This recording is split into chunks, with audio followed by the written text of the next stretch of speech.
other than Silborn Siddle.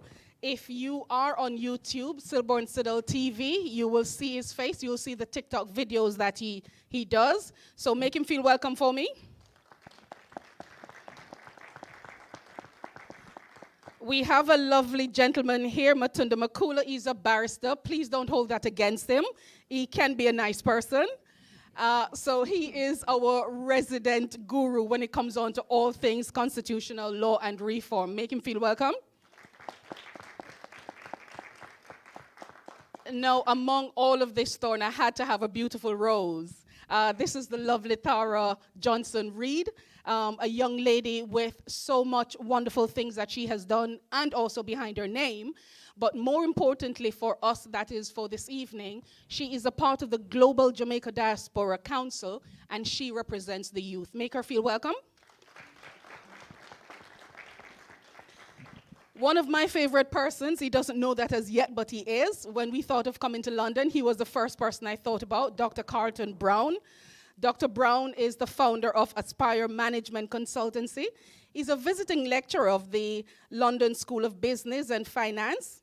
He is also the CEO, founder of Marshall & Brown Fine Foods. Anybody know Marshall & Brown products? You do. Chocolates are wonderful, aren't they? Absolutely. Make him feel welcome. He didn't bring enough for us, but make him feel welcome. And my name is Diana Mackenzie. Now, I won't keep you long. House rules. Everybody know where the toilets are? So the toilets are outside to your right.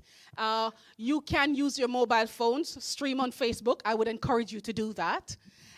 When the panelists are speaking, if you just kind of be quiet for me. If you want to say something, hands up. We have 2 mics. Myself and Tracy will be around, and we will be taking your questions and making sure that they're answered, okay?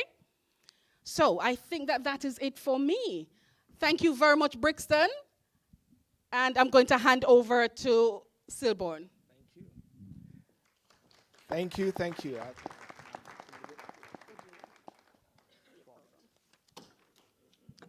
Thank you. Ladies and gentlemen, give a round of applause to Diana Mackenzie, Councillor Diana Mackenzie. And I tell you what, it was that phone call from Diana Mackenzie where she said there's this very crucial thing happening in Jamaica, which we all know about, Jamaica becoming a republic. And she said, shouldn't we do something? And I know Jamaica is having the town hall meetings and these discussions, but she said, shouldn't we do something in the UK, in the diaspora? And then she initiated it with Matunda, myself, and a couple others. Dr. Kevin Brown, as you know, Dr. Kevin Brown is now moving over to Jamaica as the president of UTEC, is that correct? Yeah. Yes, and we initiated it, and I said, let's just do it. So it is not a government-led, it's not high commission-led, it is people-led and people-centered, and therefore, for that reason, one happened in Nottingham, and then the second one in Birmingham, and now we say London has got to do it. And I believe after this one, there's going to be much more happening. And this is a crucial time for Jamaica. 1962, we became independent. Some have questions whether it's independent or not. But at the end of the day, we are talking about maybe fully independent when we become a republic. And that is why I believe a lot of people are here today.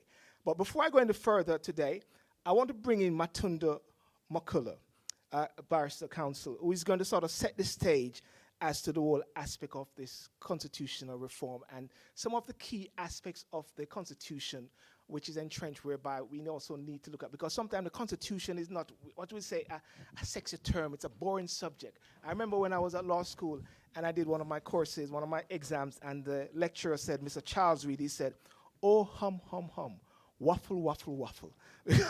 And so it's a very interesting subject, but I believe it's very important. Matunda Makula, thank you, sir.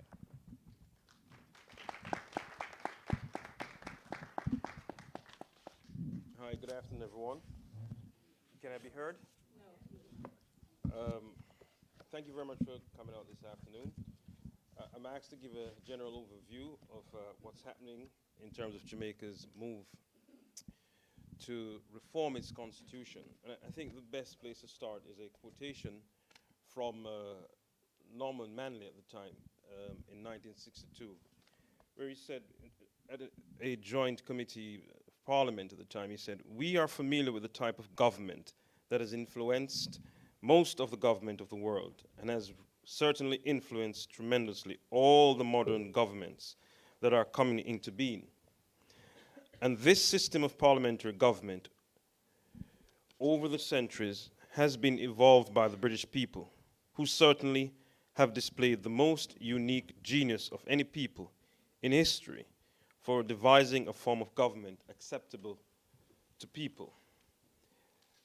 The Jamaica Labour Party at the time also had as its one of its tenets that it will instill in the hearts of the people reverence for God, loyalty to the Queen, and respect for lawful constitutional authority. So those are the views expressed by, if you like, the two political parties who were in contention in 1962 when we got our independence. So the first question that some ask is, why in the did Jamaica retain a constitutional monarchy? We have the words of those who were head of the two political parties at the time. That explains it. They had a certain respect and reverence for the constitutional arrangement as they saw it in the United Kingdom.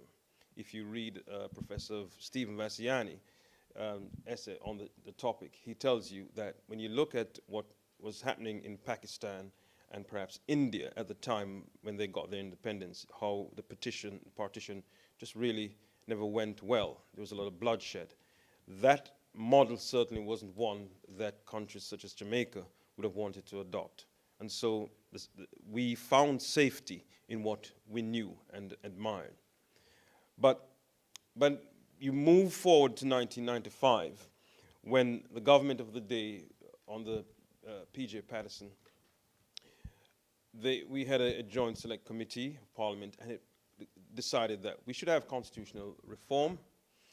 And essentially, the view was held at the time, coming out of that reform joint select committee, coming out of that, the view was taken that yes, we should move away from having a monarchy, a constitutional monarchy, and move into having a republic.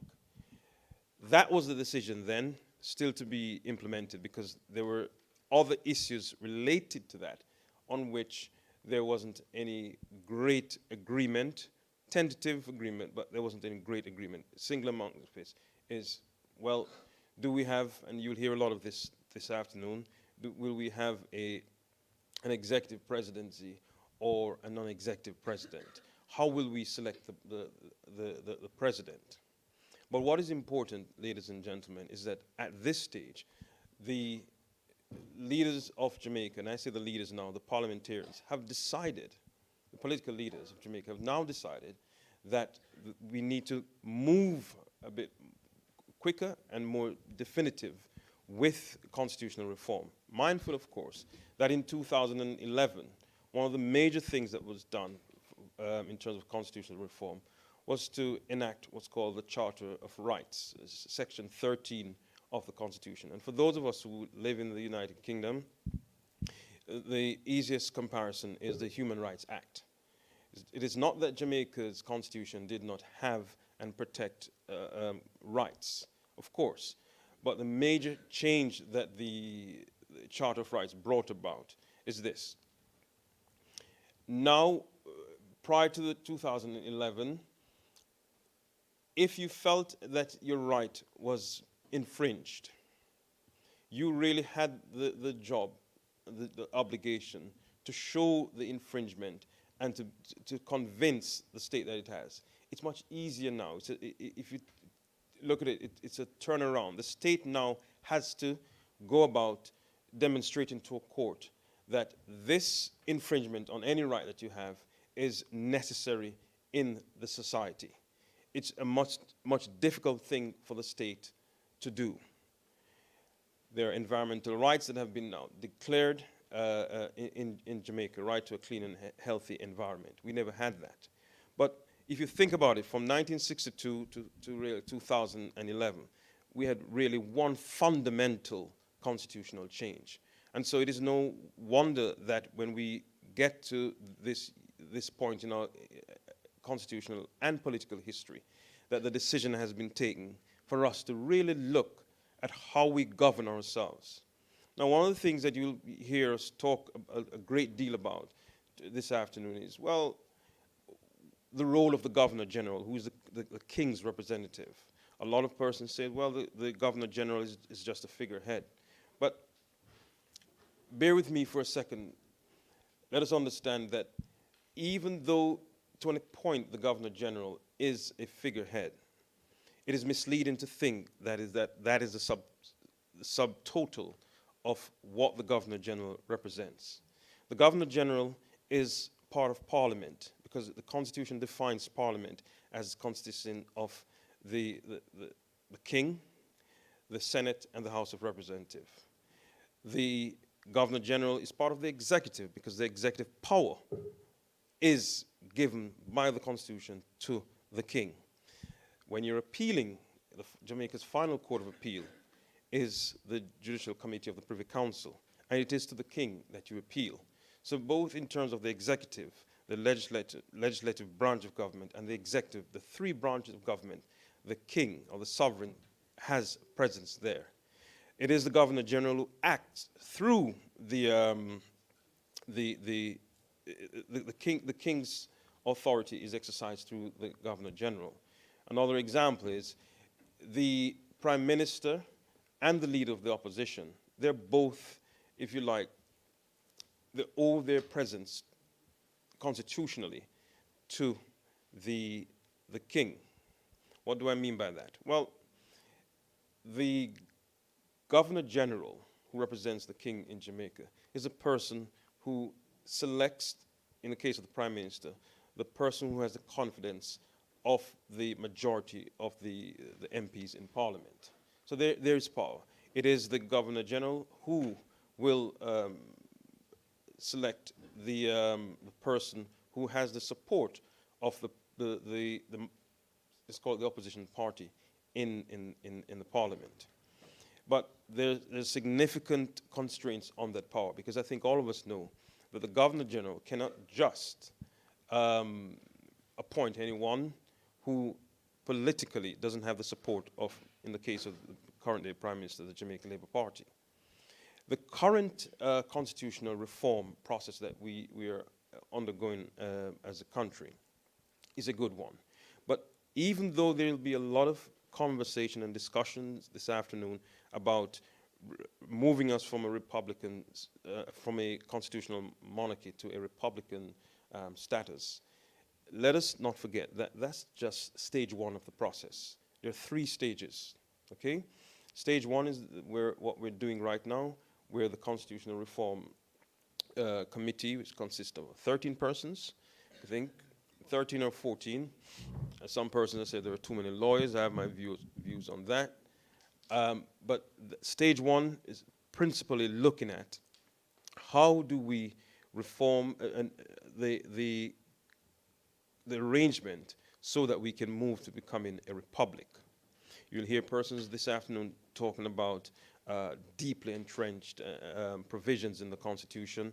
Those provisions in the Constitution are really what phase 1 will be looking at. Phase 2, we're told, will look at things such as any reformation that needs to be made to the Charter of Rights that I spoke about in section 13 of the Constitution, which came into being in 2011. We were also told that the question of abolishing appeals to the Privy Council will be looked at in stage 2. And then we get to stage 3, which I imagine will look at the institutional arrangements that will be created or amended to ensure that the constitutional rights are protected and the reformation that we undergo themselves are protected. I can think of one institution, the Constitutional Human Rights Commission, which has been in discussions for some time in Jamaica, but I would hope that phase 3 of the constitutional reform process will certainly hone in and focus on that. So whilst, ladies and gentlemen, we'll be talking a great deal about republicanism versus a constitutional monarchy. It's important that we have in our minds that it's a three-stage process. It is a three-stage process. And feel free to ask the questions that if I was sitting over there, I would want to ask and participate, because it is not just here, but those of us who are sitting here this afternoon on this place here to talk at people. It's an engagement that we're trying to facilitate, so that those of us Jamaicans who are living outside of Jamaica will have an impact or an input as it relates to the process that is on the way now. Thank you very much. Thank you, Mr. Makula. And the last word that Mr. Makula said was, it's a process whereby we interface and we have a say as much as possible. Before I bring on the guests from Jamaica, I just want to have a couple words from Thora Johnson-Reid and Dr. Carlton Brown with this process, because you're on the panel, and just to hear what your views are regarding Jamaica becoming a republic. And if we can start off with Thora Johnson-Reid. She's the youth from the global Jamaica Diaspora, and it's so important to have the youth voice. Hello? Hi. Great, my microphone works. Thank you, Silborn. So my name is Tara Johnson-Reid. I'm the chair of the Global Jamaica Diaspora Youth Council. The Global Jamaica Diaspora Council is an initiative of the Ministry of Foreign Affairs and Foreign Trade. It was established in 2019, but it was preceded by decades of organizations led both by the government and by citizens to organize and recognize the efforts of the diaspora. So the way in which the Diaspora Council is structured is that we have representatives from the traditional diaspora region, so that includes the UK, Canada, and the US. But we also have members of the council who are selected from Africa, from Asia, from Australia, South America, the Middle East, all regions of the world. And then we also have sector specialists as well. So some of us are elected, some of us are appointed, but all of us meet together to discuss issues which relate to the diaspora, and to also meet with the government, primarily the Ministry of Foreign Affairs and Foreign Trade. And we discuss issues that relate to the governance of Jamaica, particularly those which relate directly to the diaspora. So I've served on that council since 2019. I'm also a communications consultant. I work in PR.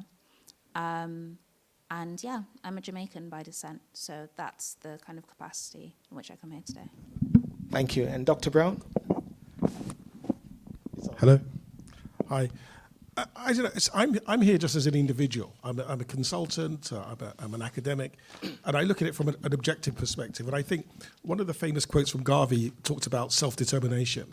And when I think about Jamaica and the Constitution, I'm not an expert such as our esteemed colleague here in terms of constitutional rights, but what for me is really important is about Jamaica taking up its own role and being able to understand about its own ability to be self-determination. And I think that's the critical point here, is around how do we as a country move forward with that narrative. And subsequently, I think the key message here is about if that happens and we translate to a republic, it's about how do we then govern that and sensibly and strategically. And how would we move that whole agenda forward? Because I think that's the critical path after that process is management. Self-determination is one thing, but management after that process is a second thing. Thank you. And ladies and gentlemen, you will be able to have an opportunity to really speak, just as Diana Mackenzie had said earlier, with roving mics. But as you know, and as Matundo had said earlier, there's a Constitutional Reform Committee, and there is 14 persons, and I'll just name them quickly before we introduce them. Marlene Malhou-Fort, she's the Minister of Legal and Constitutional Affairs. Ambassador Rocky Mead, Co-Chair, Office of the Prime Minister. Dr. Derek McCoy, Attorney General of Jamaica. Senator Tom Tavares Finson, President of the Senate and Commissioner of the Electoral Commission of Jamaica. Senator Ransford Braham, Government Senator. Senator Donna Scott Motley, Parliament Opposition. Anthony Hilton, Parliamentary Opposition. Professor Richard Albert, International Constitutional Law Expert. Dr. Lloyd Barnett, National Constitutional Law Expert. Mr. Hugh Small, KC, Consultant Counsel, nominee of the Leader of the Parliamentary Opposition. Dr. David Henry, Wider Society Faith-Based, Dr. Nadine Spence, Civil Society Social and Political Commentator, Mrs. Lalita Davis Mattis, National Reparations Committee, and Mr. Sojay Boswell. Mr. Sojay Boswell was in Nottingham. If you listen very carefully, and if you note the names, no one actually represents the diaspora. Okay? And that is something very crucial. And we're all here as a member of the diaspora, and this is something that we need to take on. But today, we have, I'm going to bring on first Ambassador Rocky Mead, who is a co-chair and Office of the Prime Minister, but recently was appointed, if I'm not mistaken, the Cabinet Secretary. Am I correct, Ambassador Rocky Mead? On mute. Thank you so much for having me. Yes, yes, sir. And can I ask this question? What is the problem, or what is the issue that being a republic is trying to solve? Isn't that, why are we fixing it? Is there something that needs fixing? I just want to set that stage there, and I'll bring in Dr. Senator Motley after, sir. Ambassador. Thank you so much. Yes. The process is a very significant one in our history. It is seeking to establish our governance arrangements going forward.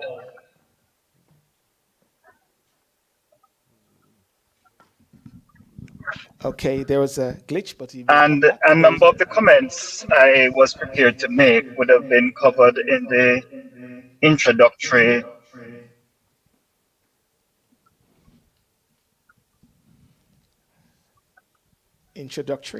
Yeah.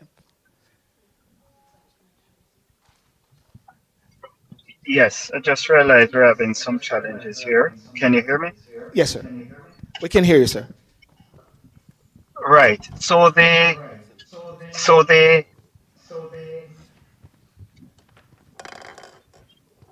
Constitutional Reform Committee was established to look at the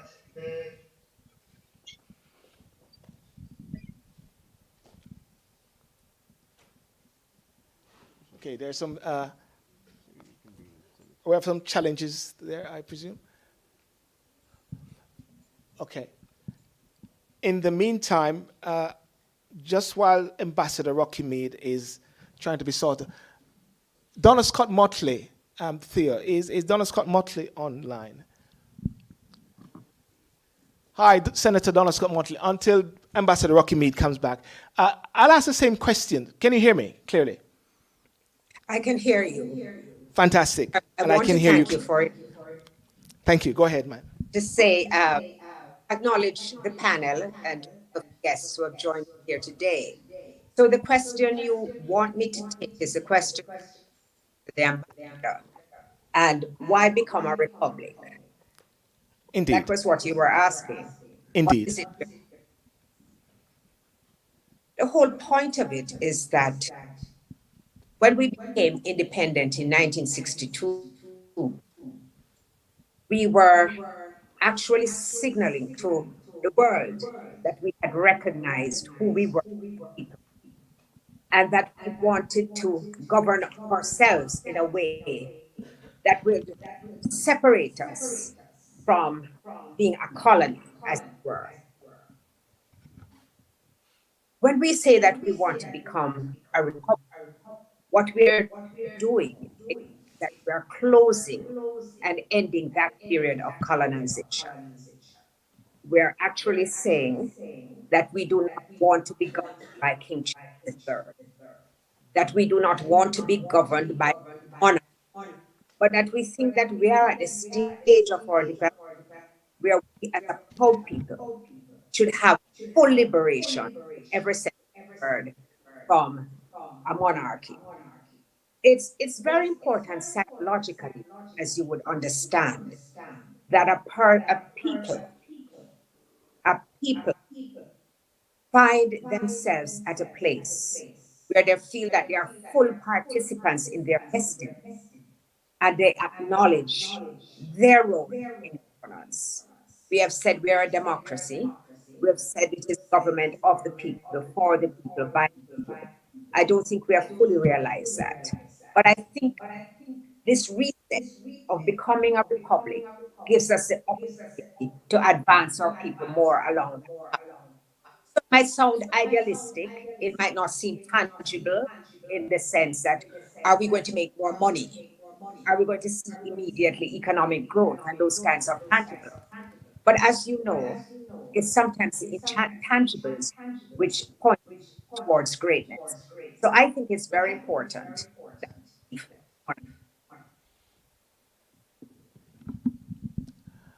Okay, thank you very much. Can we go back to Ambassador Mead if he's back and if you can hear Ambassador Mead? Okay. Thank you so much for that, Donna Scott Motley. Professor Rosalie Hamilton.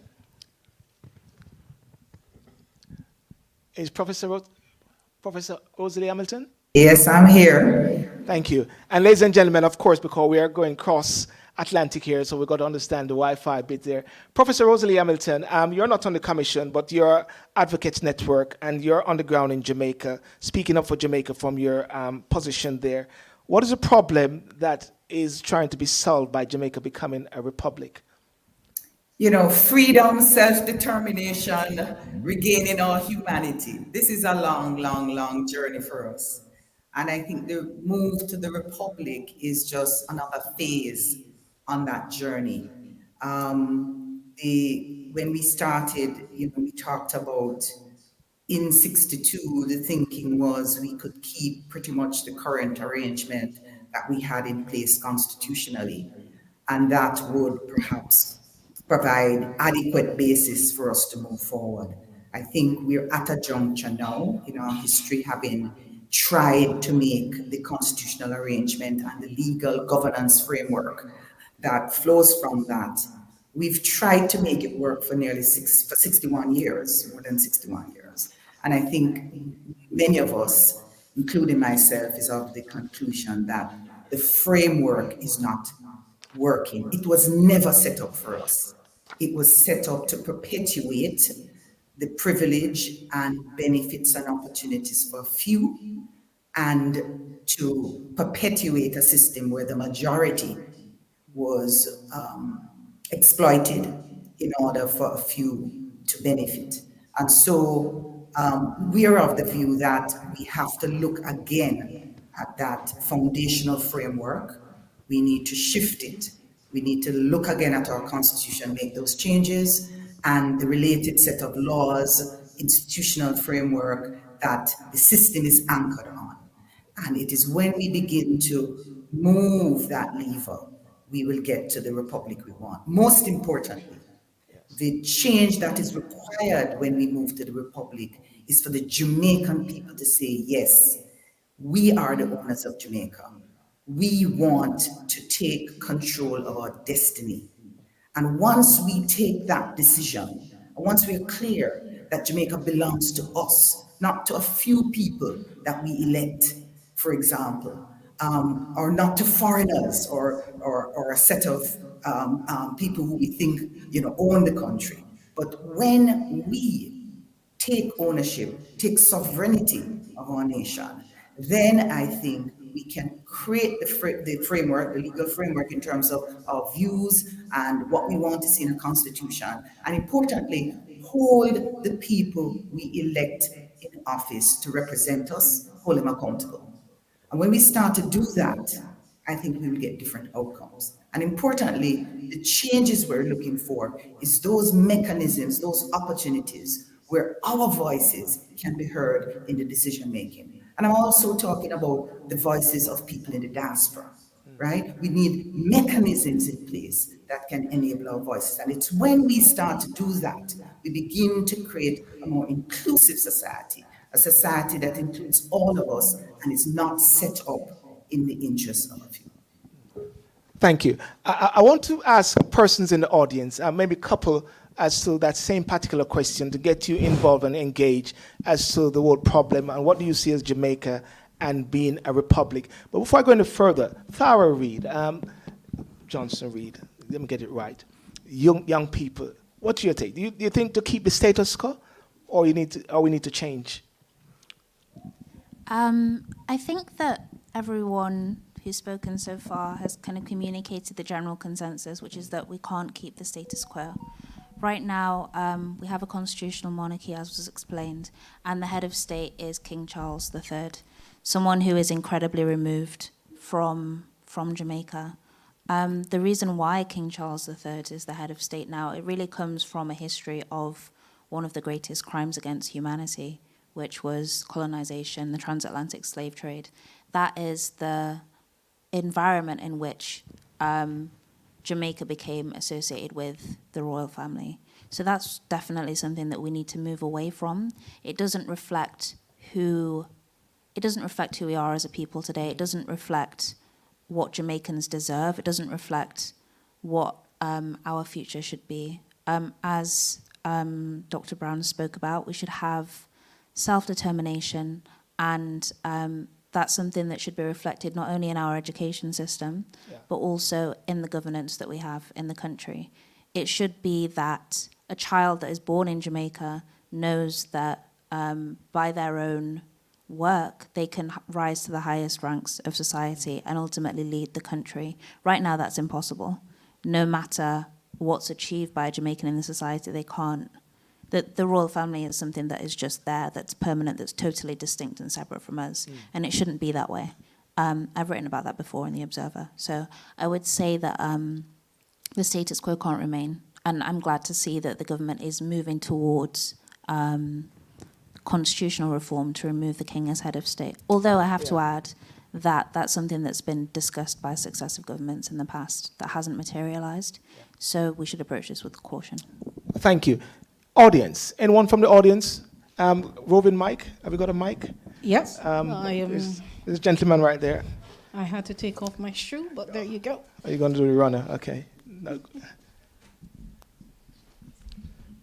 Hi, thank you. My name's Stephen Anderson. I arrived back from Jamaica this morning, and I wanted to be here because I got the email when I left 2 weeks ago, so I'm really pleased to be here. A couple of points I just want to say. First of all, Dr. Carlton Brown, I listened to you on the Hidden Truth platform and other platforms. When you say self-determination, it is the key. I think there should be an action plan in place that is continuously updated, because I think there's a psychological barrier that historically has been with the Jamaican people by the colonizers, that have to keep them in place, you keep them wanting. Jamaica has strength economically, Jamaica has strength socially. It has many problems like many other islands. It is time, and I think an action plan has to be put in place that is continuously updated, and it is about self-determination. It really is, and strong positive focus. Thank you. Any other question? And I'll just move on. Okay, there's one lady. Sorry. So, Tracy, I have a gentleman here first, and then your lady, Tracy. Yeah. Can I just ask you to introduce yourself and where in Jamaica you hail? I'm a Jamaican. Straight out of yard. Spend most of my time in England, and I think the time has come when Jamaica should move away from the king ruling. We as a people should recognize ourselves, but first and foremost, I hope the government of Jamaica is laying an infrastructure for the people. The people who is living in Jamaica at the present moment would not know totally what republic is all about. I wanted to hear this from a longer time, when we move away and govern ourselves. It's been too long since we are under this duress. People wake up and hope the government of Jamaica will start to have some kind of liaison with the people in Jamaica, educate them, go around, have meetings with the people of Jamaica, because they need to be taught about Republic. Thank you very much. Thank you very much. Thank you. Thank And you, sir. just one lady there, and then, okay. Thank you. Thank you, sir. It's just very short. I just wanted to pick up on what the gentleman said and Dr. Brown said, Carlton Brown, about what Marcus Garvey wanted for us, and that's self-determination. And the gentleman said something about sovereignty, and those are the key words in the way going forward, because we've always been educated to look out of ourselves for help. And until self-determination and sovereignty is understood by the people, then it doesn't matter how you dress up this whole thing, it's not going to be to our benefit, because as far as I'm concerned, we were never independent, never ever in our history, and that needs to be stopped being said that we were independent, because if we were, we wouldn't have the Privy Council, we wouldn't be tied to the hip to Westminster, we wouldn't have Prince Charles, and the state of Jamaica would not be the way it is. So, you know, going forward, it's education for the people in the educational system, in the universities, everything, that they are a living man and woman and not part of the corporatocracy that's been embedded in the government through Westminster and all that's attached to it. Thank you very much. Thank you very much. Let's round of applause.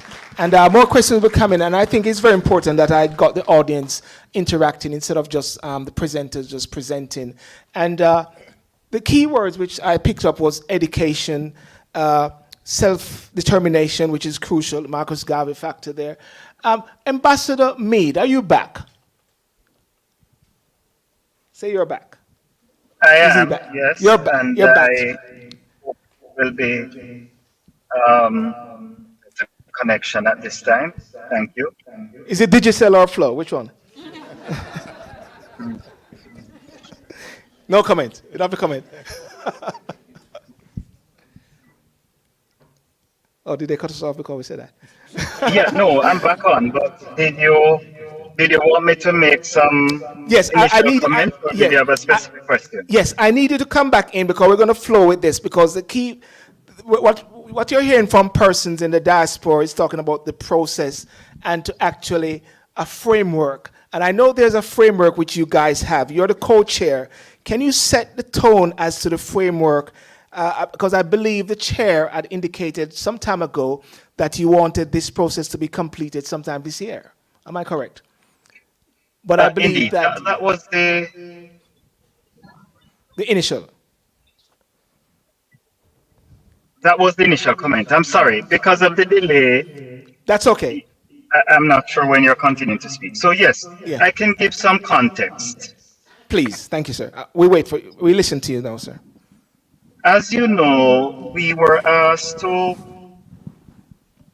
look at the matter of constitutional reform, but to take into consideration the work of joint select committees that existed before, and to see to what extent we still have consensus, and to get new perspectives that would inform our recommendations. In approaching this job, we realized that there were a wide number of issues.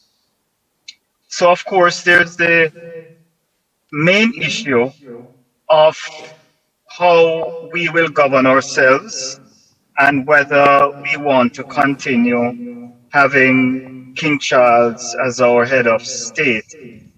And if not, how do we want to make those arrangements? But there are a lot of consequential issues, and there are a lot of issues affecting individuals and groups. So we had to take a decision about how we would prioritize the work. it would have been almost impossible to attach some level of importance in any objective way. Because even something that one might consider as being minor to one person is really significant to another. So we decided to be guided by a process and indeed by the Constitution itself, Section 49, which sets out the processes by which things can be changed. And what we decided to do was to tackle those matters that require the more intensive processes for change. And you heard the term deeply entrenched used before, which means matters that we call deeply entrenched have to go through a significant process of a bill being laid in Parliament, a debate for at least 6 months, and then the vote by the people. So we decided, as was explained by your colleague initially, to treat with the deeply entrenched matters first. And there's a lot of dialogue about other matters that are equally important, and they are, but we decided to take that approach of dealing with the deeply entrenched matters first. And the phases were already mentioned, I won't repeat them. The process to date is that we started by ensuring that the committee members were familiar with the issues. And I mentioned that because there have been perspectives that we did not engage the public early enough. But the members of the committee had to be sensitized. We formed subcommittees. Public engagement was one of the first ones. We also have state affairs, referendum, and youth engagement subcommittees. We have received expert presentations, we have received presentations from stakeholders, and we have had a range of public engagements, and we particularly appreciate this opportunity. Thank you very much. Our intention, Go ahead. sorry, quickly, is to continue the public engagements, consolidate the submissions we have received, and ensure that even if we have not spoken to every Jamaican, that we capture the perspectives of as many Jamaicans as we can. So we're going to publish the submissions and proposals we have received and see whether there are other submissions. Then we will discuss, make recommendations to Cabinet. With the approval of Cabinet, a bill will be drafted, and then that will be submitted to Parliament. It will take 3 months before it can be debated, another 3 months before it can be voted on in the Houses of Parliament, and then we can consider the matter of the referendum. Thank you very much, Ambassador Rockaby. That's very helpful. Matunda Mokula, talk about the process now, the education, the self-determination, the entrenchment, and the process. What do you think about the process so far, thus far? And also, I want the audience to think about this in the meantime and to respond. Do you believe that you have been engaged with, or do you know about it a lot? Or, are you struggling to get information, or is it coming to you very quickly? Okay, Matunda. Well, I'm pleased that there's been a significant U-turn in terms of the speed, the breakneck speed at which it initially was announced that we would be doing this thing. It was virtually impossible to achieve those things. So I'm pleased. I'm also pleased that the notes of the Constitutional Reform Committee have now been uploaded onto the website for everyone to read and see. I'm pleased about those things because the process has to be transparent so that people, you're doing something for Jamaicans, they must be included. I am still disappointed in one the quality of the public education. Now, I have viewed all of the town hall meetings that have been held, and my personal interpretation of those meetings, that people are coming there with a significant, and it's not a criticism of the people, it's a fact of what is a significant deficit in terms of the knowledge about the Constitution. Now you're asking and you're inviting people to consider ultimately in a referendum a question that will be put to them. But first and foremost, people must be informed as to what exists. People must be informed properly in terms of what it is that is being proposed as a replacement. So I think the ambassador, along with his co-chair, must look at this. The quality of the engagement, it's good that we meet with people, but we have to get the information level. I think it's the National Integrity Action, NIA, has called for an improvement in the quality of the public education. There's no point in going to people and literally talking about terms that deeply entrenched, constitutional monarchy and all those things. I mean, you have some lawyers don't even know what those things mean, let alone non-lawyers. So the quality of the public education has to improved. And also, I'm still struggling as to why it is that the deliberations of the committee cannot be broadcast on YouTube or wherever.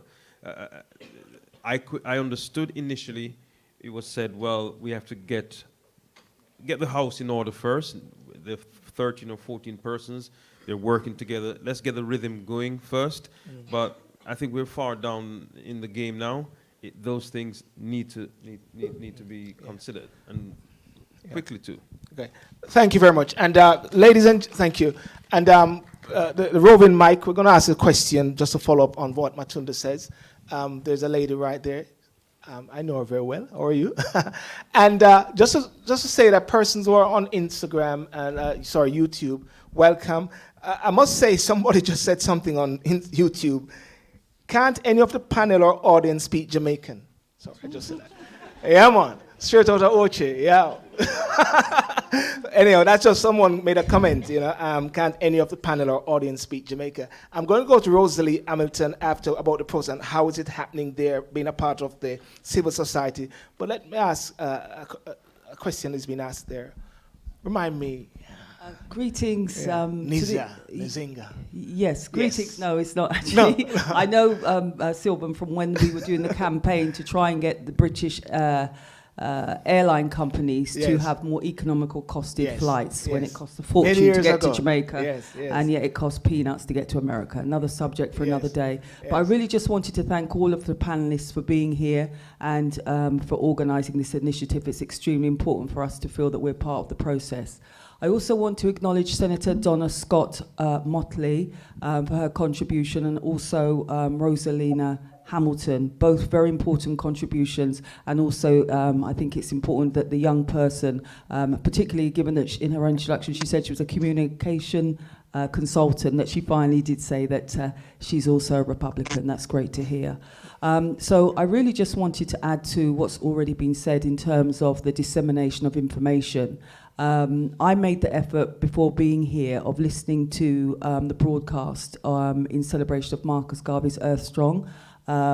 Excellent. If anyone hasn't seen that, then please watch that. And interestingly enough, the current leader of the UNAI and African Communities League in Jamaica, Stephen Golding, has given an excellent presentation about this whole subject that we're having here today.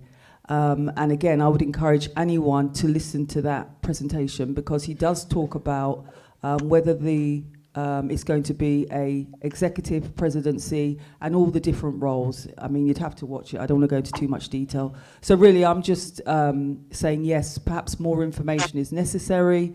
And what I go on in a Jamaica and all them thing there. That's as much as I'm going to say in my patois for now. Thank you very much. Anyone else from the audience before I go to Rosalie? Okay. Thank you. Elaine Foster.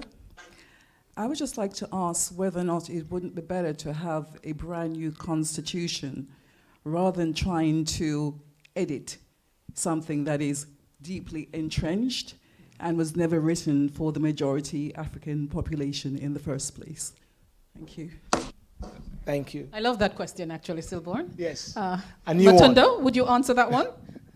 Well, to change the constitution, to have a brand new constitution, you have to go back to the constitution that is currently here. So we can have something new, but the process of changing the constitution is outlined in the existing constitution. So, yeah. So it's sort of the same thing, isn't it? That's what you're trying to say? We can get it, a so-called new one, but I don't think we should go down the line. Short of it having a revolution tomorrow morning, we should keep a fidelity to the existing constitution by using the process that is outlined there if we want to go about having a total new one. And that's just like how they extended the time for the DPP as well. It's in the constitution, isn't it? Well, let's focus. Okay. Go ahead, Dr. Brown. I think it's really important about transparency. The Jamaican people are very knowledgeable. They're very interested in politics. Yes. And I think you could have this on Facebook, you could have this on Instagram, you could have it on TV. What's important that you talk about the education process. When I think about Brexit, every day we saw something on Brexit on TV, and we were all aware of it. And I kind of akin this to kind of Brexit. People just need information. Yes. And they can make decisions. And I think we've got to, going back to this whole thing about, I believe in the Republic. I think we need to take away the shackles of colonialism. We need to take that away. And we need to focus on ourselves. And we also need to ensure that we are able to make our own decisions and be responsible for our own outcomes. And I think Jamaica can do that. And I think it's important that the Constitution needs to change. It needs to be changed in favour of a republic. And as I said, we could then have our own sovereignty and start to focus on what we need to do going forward. Yeah. Thank you very much. I'm going to go to Professor Rosalie Hamilton, but think about this in the next question after this is, what type of republic you would like? Is an executive or a ceremonial? But I'm going to go to Professor Rosalie Hamilton first. Professor Rosalie Hamilton, I go back to the processes. I go back to the fact that civil society is embarked on this process. I go back to the point whereby civil society has been said has even been bullying or alleged bullying the commission. My question to you is, how is the process so far? The minutes and some of the things that you guys are, not you guys, the nation is demanding in a way to see a fair, transparent. What's your take on it, Professor? Well, first thing I must say is that we can talk patois, but I'm not sure if we talk patois, I'm not going to understand me. So that's the first thing I want to say. They say they all understand, yeah? So, yeah, we can talk patois. Yes, there are lots of issues that were raised up early, and the matter of public education was central. That was a key one. We were all very concerned that, there was just not enough said about some of these concepts and issues that were on the table. And in fact, the Advocates Network and other civil society organizations made the point that we need at least a year of public education before we can really get into the meat of the recommendations and so on. So that has been our position for a long time. And there are many things, making, for example, the discussions transparent by having live streaming of the meetings on a regular basis. So some things have been live streamed, and we felt and still feel that much more transparency should be there. We had made strong demands very early about the minutes and making that, putting that on the website, and we now see more minutes are on the website. So a lot of the things that we've put on the table has been responded to. One of the things we noted in the terms of reference is that there was a work plan that would lay out the schedule of these town hall meetings and so on. That has not been done. In fact, the terms of reference had put a deadline from March that work plan would be there. So we have a clear idea of this roadmap. So these are some of the issues that we have been pushing, and we were very, very surprised to hear that our push was described as bullying. And I must say that it has been a little disappointing for many of us because we felt that strong advocacy ought to be respected. There's nothing that we're demanding that we think the committee disagrees with. They've acted on much of the decisions, or some of the things that we've said. For example, the public education, we've heard about a great rollout of public education, simplification and so on, that is supposed to happen. It has not. And so we just say, listen, it's time. And this thing is not new. We've been from the Ministry of Legal and Constitutional Affairs was set up last year, over a year, actually, 2001, I think it was set up, or 2002. So we had ample time, I think, for a comprehensive program to be put in place. So we are disappointed that our strong advocacy to ensure that Jamaicans are informed and that there is adequate transparency has been seen as bullying, but we will continue to push. Fantastic. Thank you so much, Professor Rosie Lamington. Senator Donna Scott, stay right there. We're going to come to you. There's someone have a question here quickly. Who is the microphone? Oh, you got it. Okay, thank you, sir. Danny Smith's the name. Thank you, Danny. I would like to know why it's taken so long for Jamaica to come to the conference. If you speak up a bit louder. Yeah, I just want to know why it's taken so long for Jamaica to decide it needs to become a republic. Did they do that because they were embarrassed after David Cameron went there and spoke about building a prison instead of schools? Are they embarrassed because Jamaicans have been kicked out of Britain at such a rate, the young people who were never born there? Were they embarrassed that maybe Barbados became a republic in such a short time, who was probably deemed to be the most English of all the Caribbean islands? Why did Trinidad and Guyana become a republic long before Jamaica? And the other thing is, when I go to Jamaica, I found a lot of people don't even know what the holiday is about. They just know it's a holiday. There's a Marcus Garvey Day, and I just think that we need, I'm glad that this has been brought about, that this has been brought to London. This is the first consultation since I've heard the word, we're planning to go to a republic. So I think it's very important that we keep putting the message out, and I won't say any more on what form of republic it's going to be, because you're coming up with that in a minute. Indeed. But I just want to know why it took Jamaica so long, and why we've been embarrassed as a race of people around the world. We're about the fourth largest English-speaking people in the world, and we have an extreme influence on the world. And I would like to believe that Jamaica are protected anywhere they go in the world by the Jamaican government. Thank you very much. Danny, yes? Thank you. Was there another question? And then I'll just move on to Donna Scott. Yes. Please. Yeah, sorry. My name is Tyrone Stewart. I'm from Jamaica, parish of Clarendon. And as far as I'm concerned, I can't speak for everyone on every Jamaican, but as far as I'm concerned, anything that takes me out of the United Kingdom, right? This murderous colonial system that's been on us for over 400 years. Anything that takes me away from that is, as far as I'm concerned, is welcome. And that's all I have to say, really. Yeah. Thank you very much. Thank you very much. I'm going to come back to you. I need to go back to Ambassador Meade. Ambassador Meade, before I go back to Donna Scott. Ambassador Meade, there are a couple of questions we'll just put to you about the process and about that the minutes and the process that took so long. As a co-chair, why it took so long for we to reach at this point?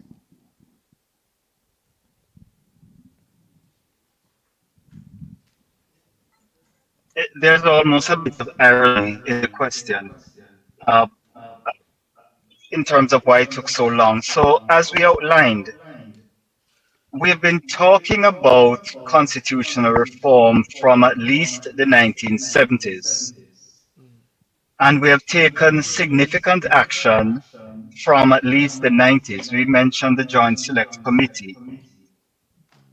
And one of the reasons we have not progressed is because when we face lack of consensus, we often fail to proceed on the matters for which we have consensus, because of course everyone considers their issues to be important, and they are, and I did comment on that before.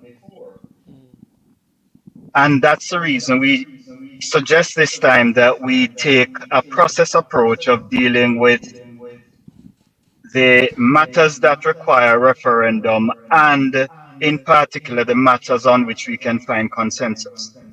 Now, even in the discussion today, I have not heard one voice. I know my communication has been broken, but I've not heard anyone say that we should remain a part of the monarchy. So you get a sense that there is consensus on the issue of separating ourselves from the crown. I think if we focus on that matter and treat with the issue of the type of head of state we would like to have and the broad governance structures we would like, I think we can make great progress.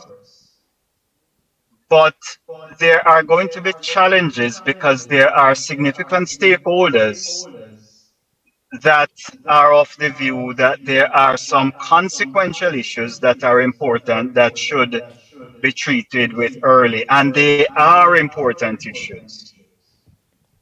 But if we take the comments that are coming in about how long it has taken, and if we look at why, and we really want to progress, we may want to consider just treating with the matters on which we have consensus. And all the examples that were given as to what may have motivated us at this time are not applicable if you consider that we have been having these discussions from the 1970s.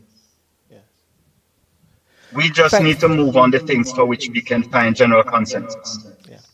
Thank you very much. And you're right, there's a consensus, and of course, hands will be asked later if they want to remove the king as the head of state. Now, I need to go to Donna Scott Motley, Senator Donna Scott Motley, and I want to zero in on this particular topic, and I put it out to you guys as well. The republic that Jamaica can have is, you got two types I understand, and you can break it down, and Matunde, you can come in later. The ceremonial president or an executive president. Barbados, we understand, have a ceremonial president. Senator Scott Motley, can you elaborate on this? And before you touch onto it, about the process, because you're on the commission as well. I know how long it's been taking, yeah.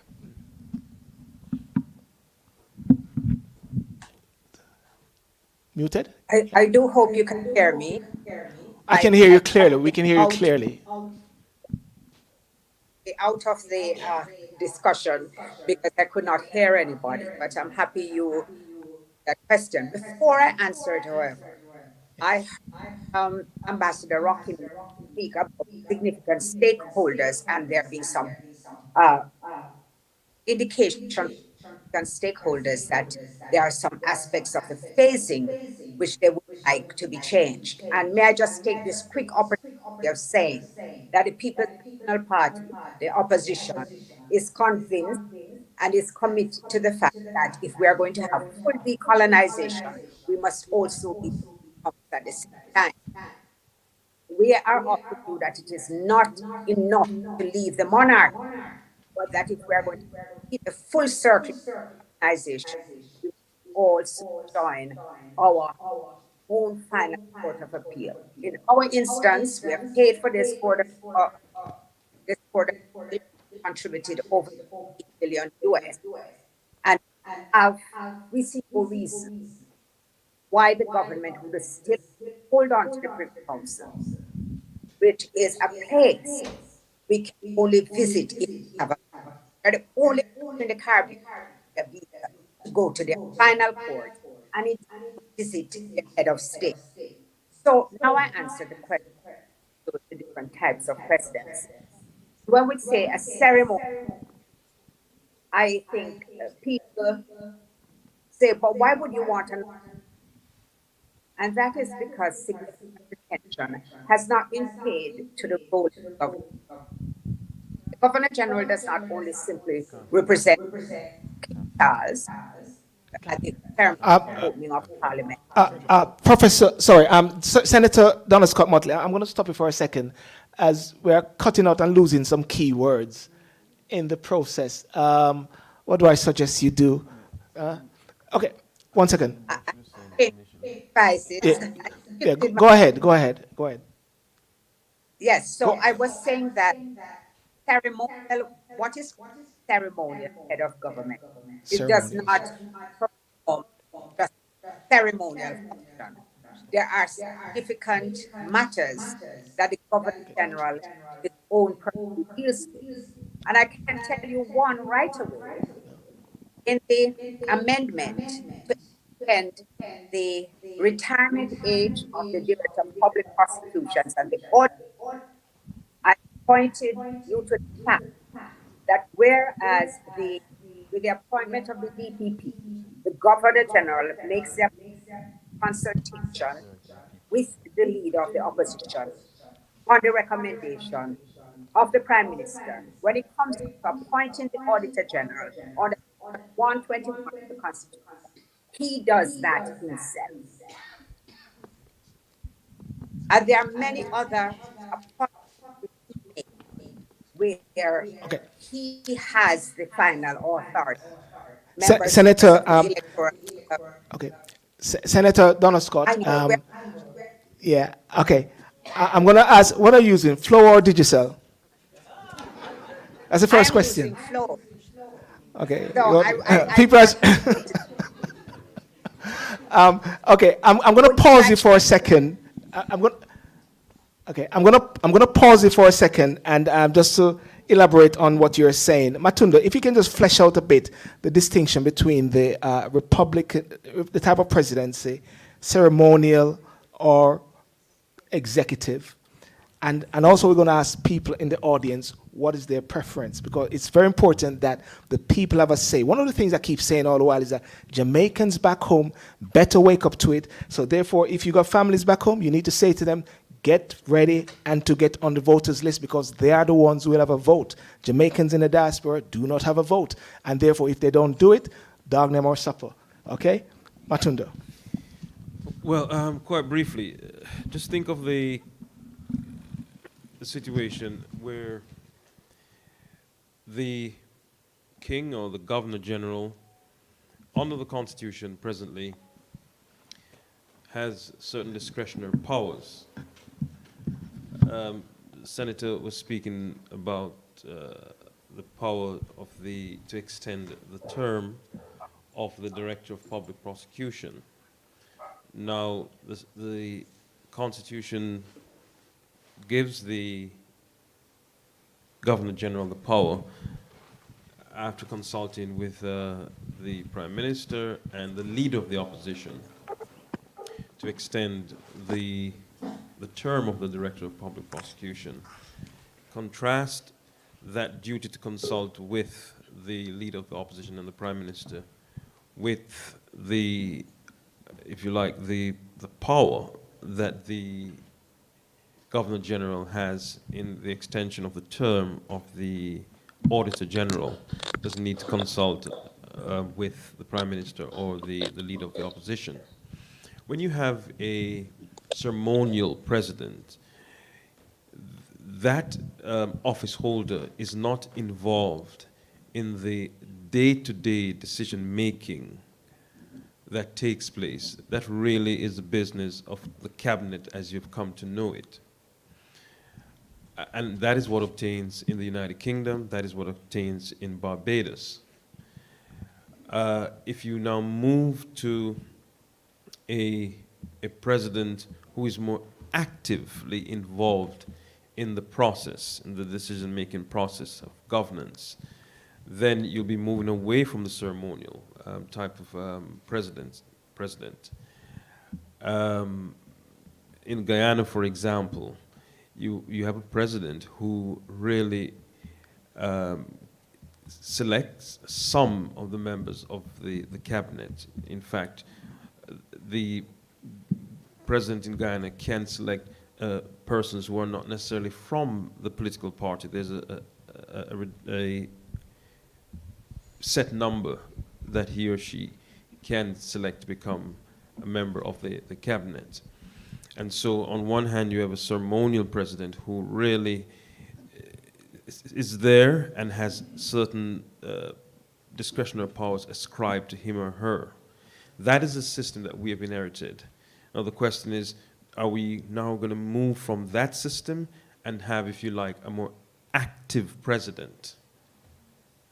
That is the question that we'll have to consider as a people going forward. Some say, why not do away with this necessity to have a president, period? That's that in and of itself is an amendment the Constitution deals with. But it's a question that we have to ask ourselves.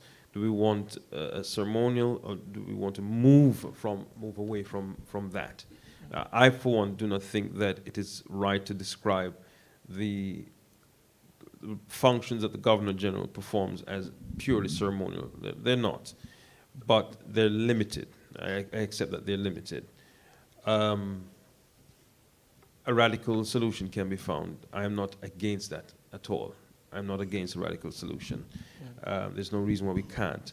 And just to touch on one thing, I think someone asked why Guyana moved so quickly to disassociate itself from the British monarchy, because in the Guyanese constitution there was a time frame, I think about 4 or 5 years, that was given for them to move away from it.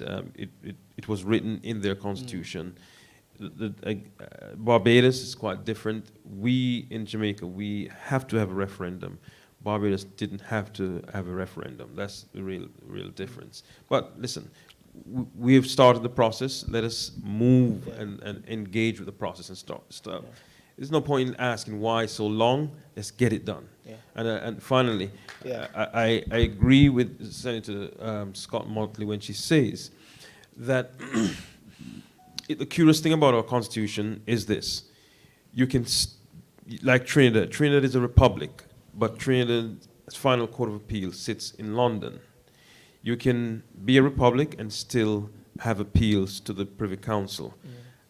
What the senator was saying, and I think is important, is that we need to ask ourselves, why are we contributing to the Caribbean Court of Justice? Because we, as in the Jamaican government, has put up money to have that court, and it's working, wonderfully so, but we still want to move to come to London. There's some persons who are saying, and I agree with Senator, Ambassador Meade, that yes, we should move with those things around which we have consensus, but I don't agree that we should move on the issue of abolishing the constitutional monarchy and retaining the appeals to the Privy Council. I think both can be done at the same time, and they should. Okay, so that's a general consensus. I want to, Senator Donna Scott Motley, did Mr. Matunda Makula represented you well?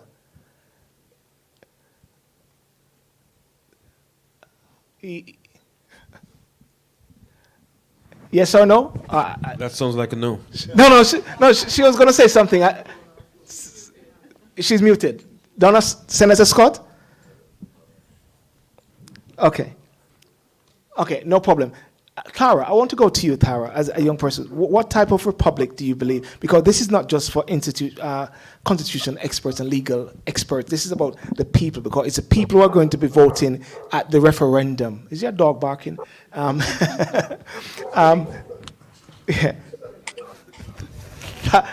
Tara, what's your take? What do you want?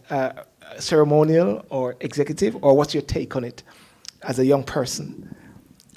With regard to the question of should we have a ceremonial head of state or should we have an executive head of state, I would agree with the statement that's been made by a few of us here, which is that it's really necessary to increase the level of engagement and of public education. I myself am not a lawyer, So I've been involved with the Diaspora Council for a number of years now, and government and politics is something that I'm actively interested in, that I read about, that I educate myself on, but I still would not say that I'm an absolute expert on matters. If we can mute Senator Motley, please. Terry, go ahead. Thank But I still wouldn't say that I'm an absolute expert on matters of this kind of law. Yeah. However, I do have an opinion based on what I've read and what I've heard so far. Someone in the audience said that whatever moves us away from this history of colonialism and subjugation is positive. And even though I've lived in the UK, I've grown in the UK, I understand what anti-black racism is, it's very serious, I would disagree with that statement. I would say that just because we have such a terrible history of association with the UK, it doesn't mean that everything that we have, it doesn't mean that everything that we have from that time is negative. Yeah. We're all speaking English now. When we talk about decolonization, you want to speak Jamaican? We don't all speak Jamaican. But yeah, so when we talk about decolonization, yes, it's important, it's good, but we have to be pragmatic, and we have to look at what has happened and understand what has worked in the past decades that we've been independent. We've had a stable democracy, yes, on the most part. And so I don't think that we should look at the Westminster system with complete disdain, because there are some elements which have worked for us as a country. We've had the process of prime ministers passing on power to the other prime minister. We haven't had civil war in Jamaica, not complete civil war anyway, not that's officially been described as such.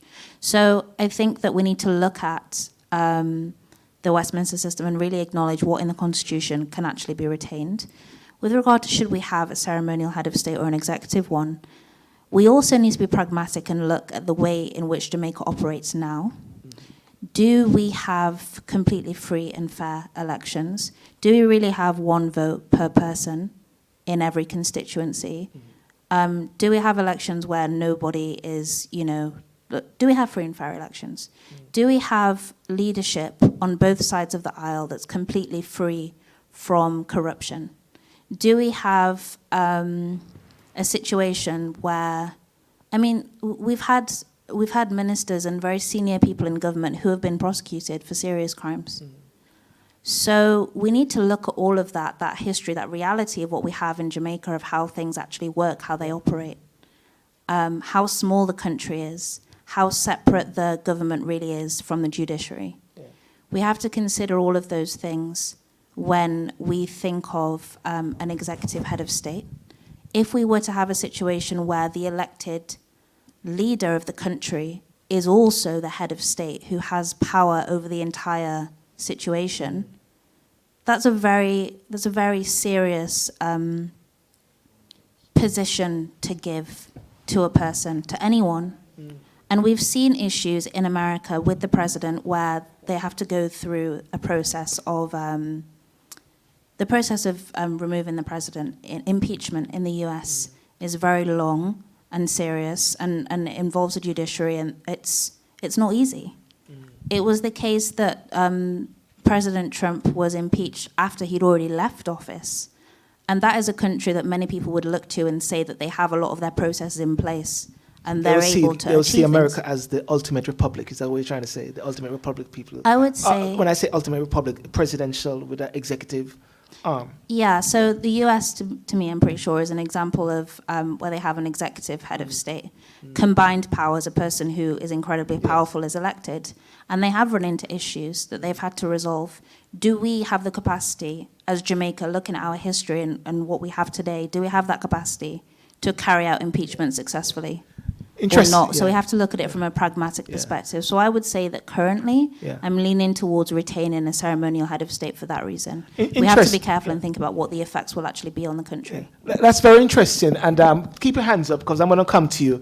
But I'm going to get to Dr. Brown on this crucial point here because I believe this is so crucial. This is going to be at the crux of the whole thing because that's where the vote is going to be. Republic and type of presidency as well. Dr. Brown, and then Matunde, and then the audience. No, I think this is about transparency and accountability. because you're going to put someone in a position of power, and are they going to be accountable? Are they going to be transparent? How do we measure that accountability?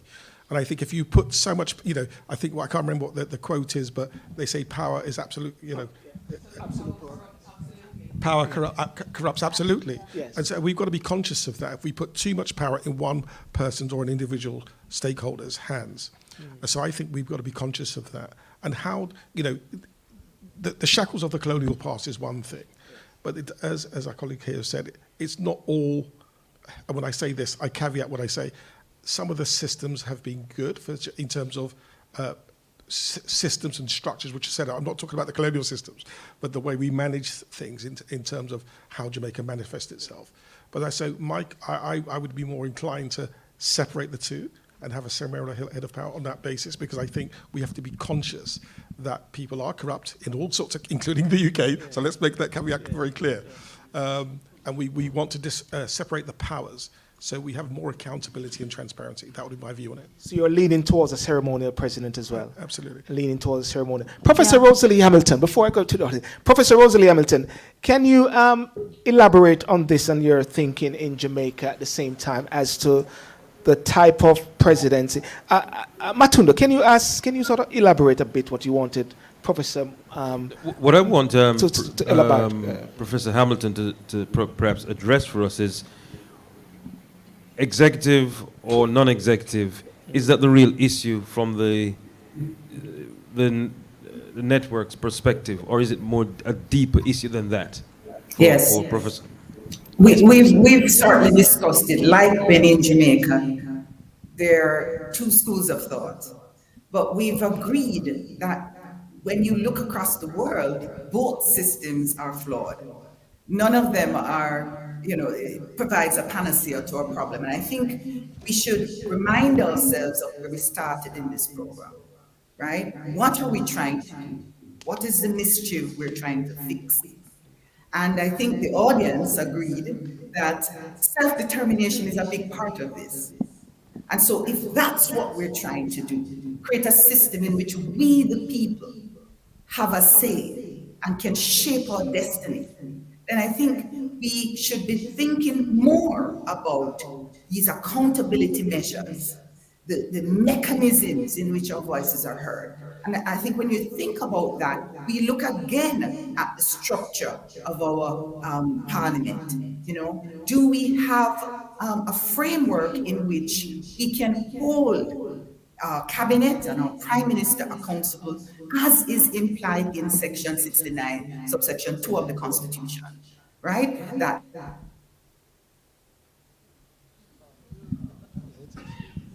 Okay, she's frozen there. She's going to come back shortly. But just Are you hearing me now? We can hear you now, yes. Right. So where are those accountability mechanisms? We have parliamentary committees. Are they holding the executive accountable? So we need to clean up those kinds of mechanisms. We need to have a framework in which the voice of Jamaican people can be heard through hearings, right to petition. Those kinds of things are what we need to look at. Now, it is when we put those things in place, we can decide whether we end up with a presidential or whatever, because those, in my mind, are the more important thing to address the concerns we have. We're moving away from a highly centralized authoritarian system in which decisions are top down, right? And we've shut out the voices of the Jamaican people. And we know our potential as a people. Many people are in the diaspora because the opportunities for growth and to really reach to the height of their capacity is stifled in our country. It is when we make those changes that we will see the best of Jamaica. Thank you so much, Professor Rosalie Hamilton. Give her a round of applause. I have some comments which are coming in on YouTube, but I'm going to go straight to Diana after. The main concern from ordinary Jamaicans is the transparency and accountability. So far, experience does not bode well unless mechanisms are put in place to reverse it. Junior Trouble said, this young person does not speak for all young people. What is the purpose of a ceremonial president? How exactly does that help Jamaica? It's a waste of time. The people don't want that. And someone said both type of presidency have negatives and positives. It is a mechanism which is built around it. And someone said, we don't want no ceremonial president. Same bottle with a different label, lipstick on a pig. You know, it's important. Okay, Diana, you have the mic. Yes, please. I do, and I'm going to go to the audience. I have a question coming in from California, USA. Yes. So we say, thank you guys for joining in. Yes. This is a general question, and it is asking what role the churches are playing in this change, considering that Jamaica is a Christian country. What role is the church or the churches playing in this change? That's a good question. Is it Ambassador Meade or Donna Scott? What role is the church playing? I know Dr. Henry is a part of the commission. Ambassador Meade? Senator Motley Or is Senator- available. Senator Motley? Ambassador is not at the moment. Okay, unmute Senator Donna Scott or Senator's. Unmute. Okay, there we go. Ambassador is not there. You're back, Would like- yes. Because not only is Dr. Heck on the committee, but we also have the president of the umbrella group of churches, the first female Dr. Arthur. And I must tell you that the church has been very active in arranging a number of forums across Jamaica to have this discourse. So not only do they bring the view of their congregation, DRC, but they have also been seeking to engage the public as to their views. So they are. We have had submissions made to us by the Christians, and they themselves forums. I did one on Emancipation Day, which was a very, very interesting discussion. So I say that the church really engaged in the process. And you know, if I could comment, I would say that the one significant thing for me is that this discussion on constitutional reform has finally engaged something that I wanted to see since I embarked on my political journey. People are paying attention to the constitution.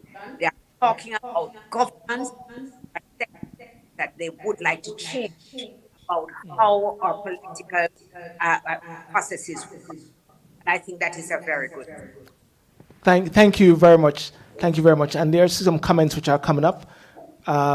That's the issue. We are not being allowed to partake in the discussion that seems to already have a conclusion. So how can we make mechanism or framework? It's a fix.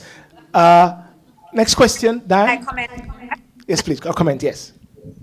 Well, the truth of it, that when we embarked on this journey to a republic, we did, as a committee, make a number of assumptions. Did believe that based on the 1977, persons wanted us to beat the monarchy, and they also wanted us to have what is called a ceremonial or non-elected president. There was no view expressed clearly, apart from by the People's National Party, that we should have an executive presidency. And in 1992, when we wanted to move the process along, the People's National Party abandoned that position. So just want to remind you that constitutional reform is not static. Right now in India, they are having a discussion about constitutional reform because although their constitution only 17 years, there is a view that every 17 years they look at your constitution. I am definitely in favor of a non-executive president at this time because I feel that we are accustomed to parliamentary democracy. Therefore, we can start the debate from the monarch. I would like to hear from the people how they contemplate an executive presidency working in our context. And that is something that I would very eagerly. I would like to see how they want it to function so that certainly take a look at it and make some recommendations. Thank you very much, Senator. A round of applause to Senator Donna Scott Motley. Dan, go ahead. Please, go ahead. Yes, I need more people from the platform, from the audience to be saying as much now, yes. Hi, good afternoon. Good afternoon. And thank you to everyone who's made a contribution, particularly the panel here and hearing from people from Jamaica. My name's Juliet Campbell, and I live here in London. I've got a question, but I also have a couple of comments. I've got the mic, so I'm not going to let it go.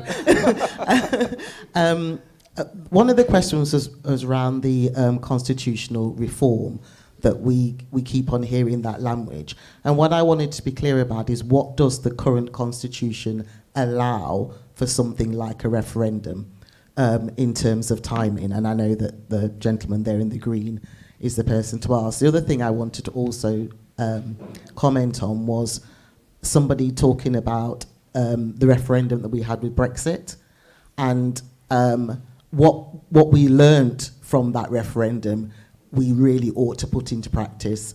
And so that referendum came about without people having full knowledge of what it would mean to leave. We didn't get the information that we needed. It was only after the referendum when we realised that what we don't want is for Jamaica to be in the same position. And then the final thing that I wanted to say is that I agree with the person speaking on behalf of the youth panel, is that absolutely in this, across all of the discussions I've heard, people have said we do want some change. We're not fully independent and we want some change. But I am also not in favour of throwing the baby out with the bathwater. Some of the things that we have got in place can allow Jamaica to grow as a country. And for me, my option would be is to retain the Prime Minister and the Cabinet, but we should also have a ceremonial president so that one person doesn't have that absolute power that we spoke about. Okay, so you want to remove the king, but have the ceremonial process still in place, yes? Okay. Can I just like say Barbados, that Juliet is going to be a member of Parliament? Yeah, okay. so let us say she's going to be a part of the clan. Okay, Tracy, your question?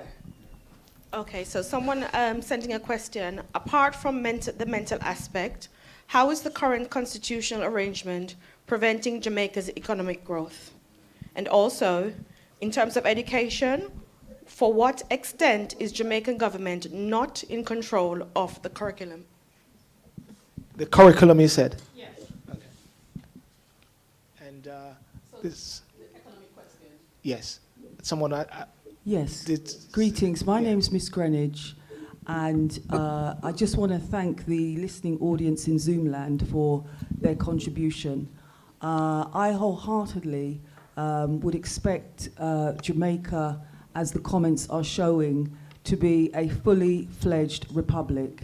There is no need to have the ceremonial Governor General, who will effectively still continue to do the work of his former colonizer. As I mentioned already, Stephen Golding gave I think he's speaking for about 20 minutes, but in that 20 minutes, he gave an excellent summary of the history of Jamaica in terms of the plantocracy and how the minority of, if you like, upper echelons of Jamaican society went into politics. With regards to the majority of the people in Jamaica, you don't have to have a PhD. Most of them understand this conversation. P.J. Patterson introduced it in 1995, as was always already reminded from the panel at the start here in London.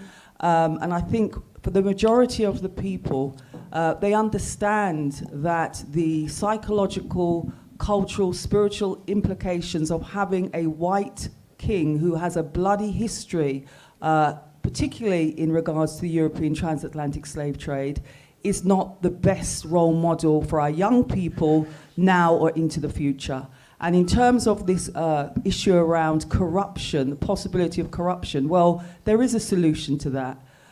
There are enough talent here in the diaspora. Mr. Silborn has mentioned that we're not part of the process.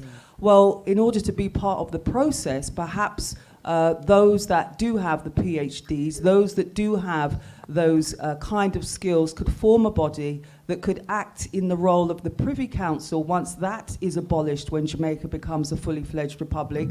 So there is that extra accountability. Otherwise, of course, there's already the well-established Jamaican alternative to the British Privy Council. So I really think we need to take Marcus Garvey more seriously, and if we do, we'll understand that he said, with confidence you have won even before you started. So let's go ahead and get this done.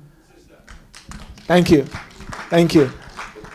Okay, good. I want to ask, I want to ask Matunda Makula to elaborate on that process there to becoming a republic, the changing process with the constitution. I know you started off in the initial stage, but you can break it down. Yeah, I think the lady who asked the question was asking, what's the process? As Ambassador Mead explained, a period has to pass of 6 months when you lay the bill before the Governor General can give it the assent. The referendum comes in 2 months after all the debate is finished in Parliament, but no more than 6 months after. So between 2 or 5 or 6 months after the debate is finished and the bill is finalized, you have to have the referendum. Those persons who are on the voters list are automatically eligible to vote in the referendum. And it is the majority of those who vote whose voices will be heard. I hope that answers your question. Yeah, thank you for that. And a second question someone asked about the curriculum. Am I correct? And Tracy, and are we talking about like civics? Okay. Read the question again, Tracy. Sorry, my apologies. Yeah. Okay, so the person asks, to what extent is Jamaican government not in control of the curriculum? Okay, Ambassador Mead, can you hear? Is he here? Ambassador Mead.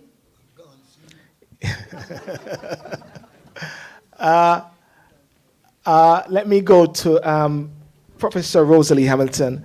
That question: how much control that Jamaican government have in respect of the curriculum, from your perspective? Certainly, the government provides guidance with respect to the curriculum for Jamaica. So, not sure what was implied in the question, but they do.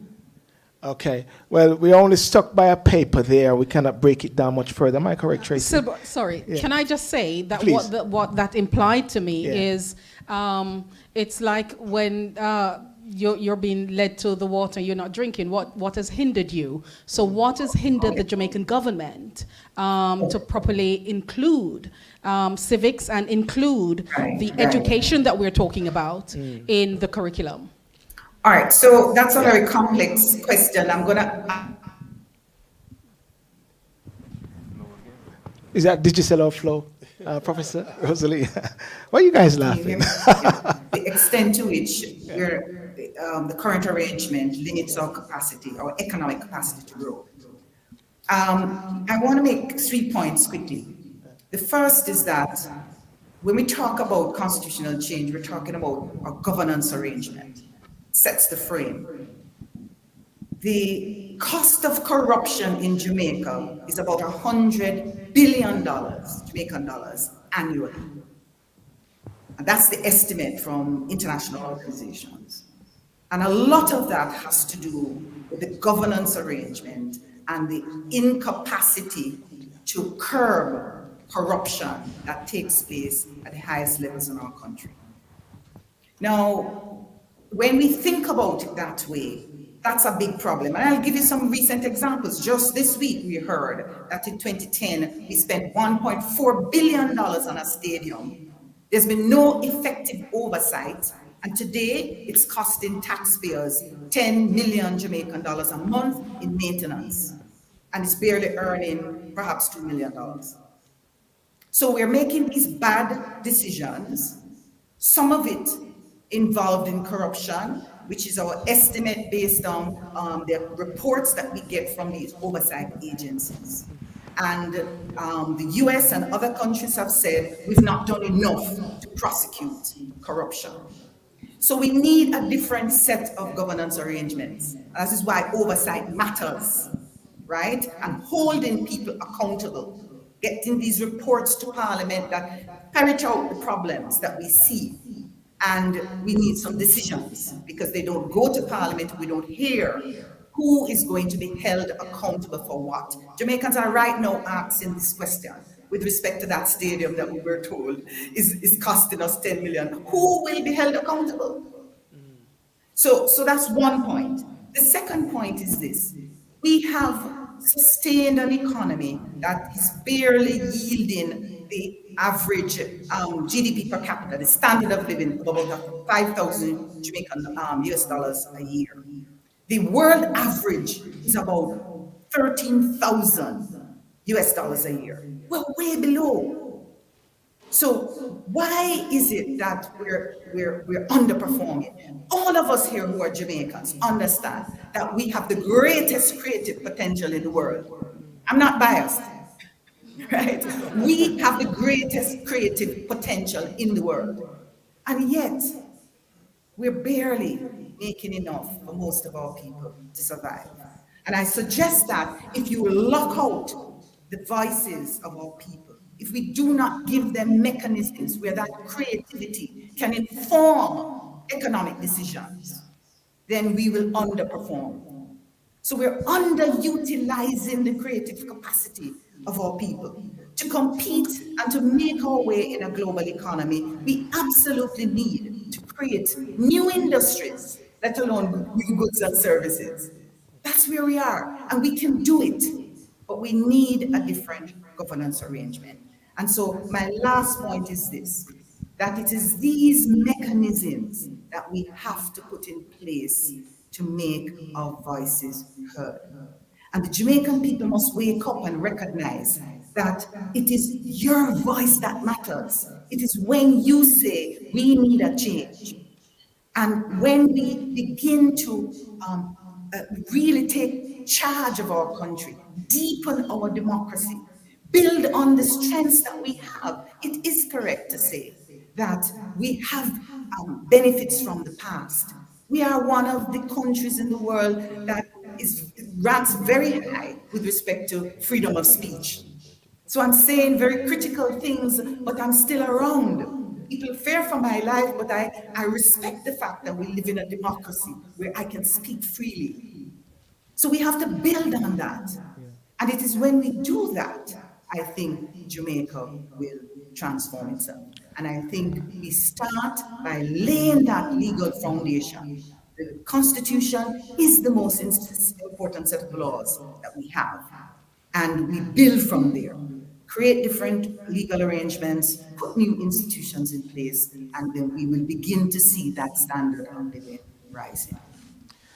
Thank you very much, Professor Rosalie Hamilton. Round of applause for Rosalie Hamilton and that great input there. I was going to say there's a resurgence of what's happening in Africa, what's happening in the Caribbean, what's happening in Jamaica, but I'm changing the word from resurgence and saying there's a surge. There's a surge, there's something happening, and I believe we've got to actually seize the moment and seize the day. And I just want to pick up from what Professor Rosalie Hamilton said. I mean, like in Africa, it's one of the richest continents, but what's going on there? Jamaica is one of the richest places when it comes on to the quality and the integrity, the people. You know, I was going to say integrity, but I have to change some questions there, you know. But I just want that to sort of lay hold. And I want to go to Dr. Carlton Brown on the point about we learned something from Brexit and the economics and with what is happening. Can you just shed some light on the question which was asked earlier, Dr. Carlton Brown? I think Brexit was very interesting. It was about information. Or disinformation, whatever way you want to look at it, all right? There's a guy called Edward Bernays, who was considered the godfather of public relations. And he says, if you tell people something often enough, it becomes believable. And I think that's what happened with Brexit. We got to the mindset that we felt that, you know, the most obvious thing and the best thing to do was to exit and to become a fully sovereign, you know, out of Europe, sorry. But as far as Jamaica is concerned, I think we need to have more information. I think that's the first thing. Secondly, in terms of, I think there were concerns about social and economic concerns with Jamaica. Now, if you think back to 2018, Jamaica's stock market was probably one of the best performing stock markets on the planet. So it has the opportunity for success and for growth. But I think what we have to be concerned about is what infrastructures do we have? I mean, we need to have new industry. We have to have a platform that we have a good education system that focuses on innovation, creativity, and entrepreneurship. If we can do that, then we can have a better contribution to our GDP, have a better infrastructure within the country, which can help us to grow. So it's not just a single item issue. It's a multifaceted, complex issue. But I think Jamaica can do it because it has that. If you think about Jamaica as any part of the world, you know, as I say in Jamaica, we might be a little bit Butalawa, right? Because we innovate, we're creative, we're industrious, we can do things. So we have that intellectual foresight and capacity to growth. And I think we have to be very conscious that we can start to do trade deals and arrange our own new trade deals. I'm not sure in terms of governance whether Jamaica are constrained currently about how they do trade deals. But at least what we can say, one of the things we learned from Brexit is that the government here said it opens up the doors for us to trade and open up new relationships and new partnerships. So I think that's what we can think about doing as Jamaicans. Yeah. Thank you very much, Dr. Carlton Brown. And I understand that, thanks for that point regarding the linking with the Brexit. Senator Donna Scott Motley, I understand you've got to go shortly. Is she there? I haven't seen her. I think she's gone. She's there. Hi. Before you go, just one point. Do you think that Jamaica should retain the Privy Council or get rid of the Privy Council and have the Caribbean Court of Justice as a final court of appeal in the first leg of this change, this constitutional reform, and Jamaica becoming a republic? Absolutely. I'm very, very careful. The People's National Party did attempt to join the Caribbean Court of 2015. Was we can't at all why we would not believe in the first place, because it does not need a referendum. What it does need is two-thirds of good agreement. And we are pressing, we are educating as to why we should. You'll recall President Thiaga was doubtful about joining the Court of Justice. Had said, let us give it, see how it operates. It has been over 70 years. Its judgment praised internationally. And all the fear that the had about the Caribbean Court, none of them are realized. So why should we be a part of the having to obtain a okay. And we pay and Okay. Permit me just Sure. Keep talking. I would like the audience, the participants, to answer questions, which I hope that we ask their response. I would like to know how has independence really served Jamaica? As they ask, why should we become a republic? I would like to ask, how is it now that we can move to greater part in the decision and governance? And then, significantly, because I'm speaking to the diaspora, how can the diaspora be heard in our structure? I am one who I advocate for senators from the diaspora to be appointed. Yes. And I think there are ways in which we can involve the diaspora who have served us so well in terms Okay. Senator Donna Scott Motley, we picked up what you're saying, and we understand what you're saying, that you definitely believe that Jamaica should go in the first leg for Jamaica to have the Caribbean Court of Justice as a final court of appeal. That is correct, yes? Yes. And we're going to have to let you, you're going to go now. It's just that the audience is saying that they're having difficulties hearing you because you don't want to switch to Digicel or switch to Flow. I don't know which one. But I want to, what is being asked at the same time is if you can maybe just drop some bullet points in a WhatsApp message to Matunda Mokula, if anything, and then we can just, because you said you wanted to ask the audience to do certain things, but they weren't picking up clearly. So if you can do that for us, and want to thank you so much for joining us in London, because you've been with us in Nottingham, you've been with us in Birmingham, and you've been with us in London. So I guess you'll be on the plane next to have full engagement with the Jamaica Diaspora, yes? Yes. Thank you. Thank you very Have a much. Thank you very much. Thank you very much. Okay. So, ladies and gentlemen, I want to give a round of applause for Senator Donna Scott Motley. I have a challenging moment with the Wi-Fi there. Where was I again? There's a key point which was mentioned right there earlier, and I want to ask this question. As you are in the diaspora, this is a moment now where we're going to have to actually ask you to really say as much as possible, not just questions, but to give your, not a speech, but say something, you know. How much do you want yourself, the Jamaican diaspora, to be involved in this process? Because it's going to affect, well, does it affect you over here? Does it affect you? Well, go ahead. Diana, I want to ask persons their views in regards to this. But before you do that, I want to ask this question.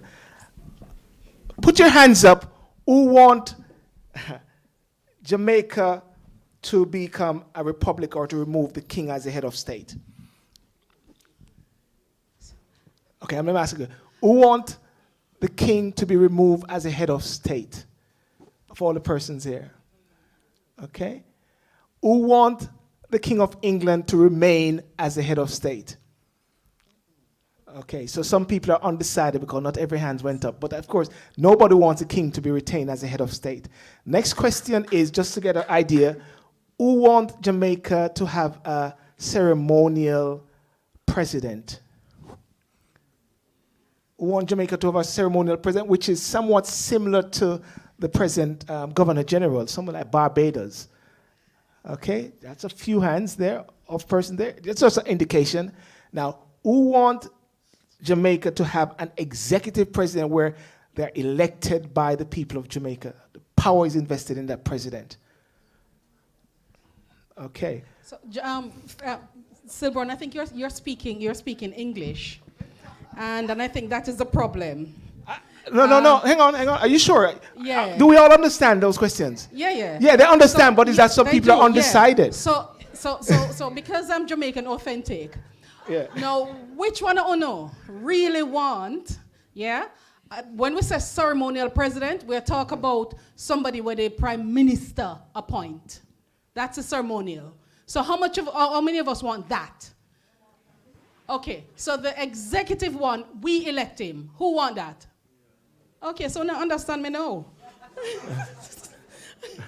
So not that it made much difference in terms of the hands going up, but I think one of the things, and somebody mentioned it, is the authenticity of our language and the importance of still using it so that we communicate with each other with passion. Yes. And it's easier to understand. So I think the hands kind of changed a little bit. Did the hands when change? we spoke our dialect. Are we trying to say we don't understand English? Okay. Hello. Thank you. Diana. Remember Miss Lou said corruption of language.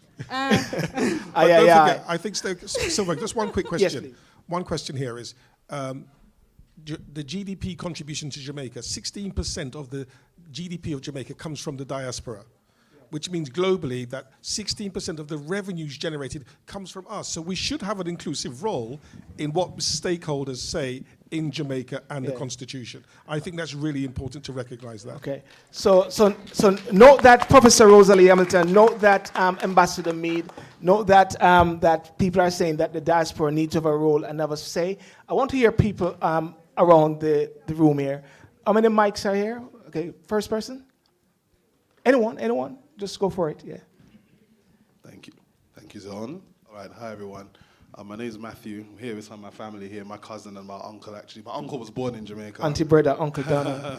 My uncle was born in Jamaica. I used to, when I was first maybe 15, 20 years of my life, I used to go back and forth more often because I was born here in Ladbroke Row, so I kind of grew up outside of Carnival, next to Carnival. But, you know, seeing Jamaica, I've not been in a long time now, but I saw the country change quite a lot from how it went from just the JBC one channel to kind of being, you know, everyone's got a mobile phone now, etc. I don't think it's hard to educate for people to get access to information when everybody has a phone, or 2 phones or 3 phones, you know, depending on what kind of business they're doing. But I also think you'd be surprised what you can get just via text message, and then instead of giving people a link to read up about what's currently happening in the Jamaica. We don't need to add that we need to go to the town hall or go to the one phone which is down at the school. You have to walk past the gully and all of that. Them days is over, really, you know. But I think really where I'm thinking, I maybe had the privilege of kind of growing up and traveling quite a bit because my job is abroad. I work in entertainment and I work in tourism. So I've lived on a lot of European islands and I've lived in the Caribbean as well. I think maybe the Greek islands are the most similar to the Caribbean islands because they're not as overdeveloped as, say, Tenerife and some of those places. So I think that we can't, bearing in mind that Jamaica is an island state, we're not linked to any other country physically. We should learn from some of the other island territories that are in the world, that are in Europe, that are in like the Philippines, the Canary Islands, etc. I want you to specify on that point about Jamaicans being involved in the process. In the process of Jamaica becoming a republic. How we should become No. I'm involved. asking you, do you believe very strongly? Yes. Yeah, I definitely do, but I think we need to be mindful about what we're moving towards. I've not heard much here about our West African heritage, surprisingly, right? Which I must admit, I'm kind of surprised that it hasn't really been mentioned. We know that we are black people, but black people come from somewhere. We are sub-Saharan African people. We are obviously not white Europeans. We are Anglophone by language, but we're not Anglo-Saxons, clearly. Yeah. So, in regards to moving away from the British monarchy and having a separate constitution, how are we in some way going to re-engage with our own heritage? That to me is important because America really, Jamaica is just as made up a country as the United States and Canada is, right? It is non-ethnic people living in a land that they don't originally come from. But Europe and Canada, to some degree, were smarter. They focused back on Poland and England and France and Italy and all those countries they come from. If we're going to move from what we have now, we need to have some focus on Ghana, Nigeria, Sierra Leone, maybe even Liberia, so that we are not just existing by ourselves as this small country of 2.8 million people and no other kind of cultural power or ethnic power. So what you're actually saying is that as we move to the process of becoming an independent state, republic, we need to understand our past and we need to engage with Africa to have a sense of identity of who we are. I should be hearing that Jamaican politicians should be actually having some discussions with African leaders to see what they think. I don't know that they are. Well, that's what I'm trying to say. This is why this process is not the end process. This is a start process whereby we have all these different levels of engagement. I don't want to hold the mic one, so there's one thing I wanted to add. In regards to our development and our money as well, what we have as a country and the corruption that was mentioned, obviously every country has corruptions, but let's be realistic, some countries have it worse than others. And I think a country as popular as Jamaica, that is global, a country that everybody knows. If I say that I've got family from Antigua or St. Lucia or Grenada, I can't guarantee other people will know in the world where those countries are. But everybody knows Jamaica. Not everybody does. But what are we doing as a country to make sure that the people that are coming in, that are building massive hotels, that are reaping billions every year, how is that money going back into the country to make sure that our roads are developed? We have the infrastructure is not really there. You're digging so deep, all of these kinds of things have to be discussed because merely changing us from a constitutional monarchy to something else with the same. With what's going on right now, it's not going to encourage any of us of any age group to say that Jamaica is a country we want to go. I'm just moving on quickly because I want to get other persons to say. Thank you very much. Okay. It's recorded. Professor Rosalie is hearing it, and the Prime Minister will be seeing this video as well. So people are going to be hearing this. Go ahead, Trace. Yes. No, please go ahead. Let me forget the question. You forget it. Could you repeat it for me, please? I must repeat the question. Yeah, because I think it's centered around. You ask how we, the diasporans want to be involved and why? Yes. Because while our involvement is important, yes, I think it's minimal. I think that the real people with the real vote are the ones that need to be fully informed. All my generation, them is back home, yes, and they are not aware or fully aware, yes, of what it means. My primary aim in coming here today was to learn so I could teach them, because right now I'm carrying some anxiety because I don't know what the benefits are. Economically, it's bothering me. So what are the advantages and disadvantages? Yes, we diasporans should get involved because we still need to be sending home the money. But on any other level, I don't see how our involvement is going to affect it because we can't vote. Or can we? Will there be some provisions for us to vote? Yeah. That's a very good point there. What she just said a while ago, her view is that the diaspora involvement is minimal because we do not have a vote. But she did say something else. This is what you said. You came here to listen so you can maybe educate yourself because the people, your family back home don't know. So maybe you're going to have to be that influence and say to them, listen, vote this and what. So therefore, maybe that's the way how we maybe can somewhat influence. But that's a good point. Dan, just go ahead. Any questions more? Tracy, yeah. Okay, I've listened to everyone, and I should say... And you have the answer for everything now. No, I don't. Before I came here, I didn't have much information on what this means. And the average Jamaican, probably it should be explained what we're having now and what we are intended to go to. Because some people might think we're living in a republic already. You know, in Jamaica, because the average person probably don't know that major decisions are, you know, are being made by the monarch. So the information needs to be disseminated amongst the public. Next is that we're living in the diaspora, and my intention is to go back home. So, of course, I would like to have some kind of inputs on what kind of government we're having. Okay, I want Matunda to respond to some questions. It's something you just said that major decisions have been taken by the monarch. In as much, I am not someone who will put up a placard to say God save the king. However, I think we should not misunderstand our constitution. Symbolically, the king is the head of state, but that's not the same thing as saying that the king is involved on a day-to-day basis in the major decisions that take place in Jamaica. He's not. And that's the God's honest truth. He's not. The most significant role that the king plays is the Privy Council.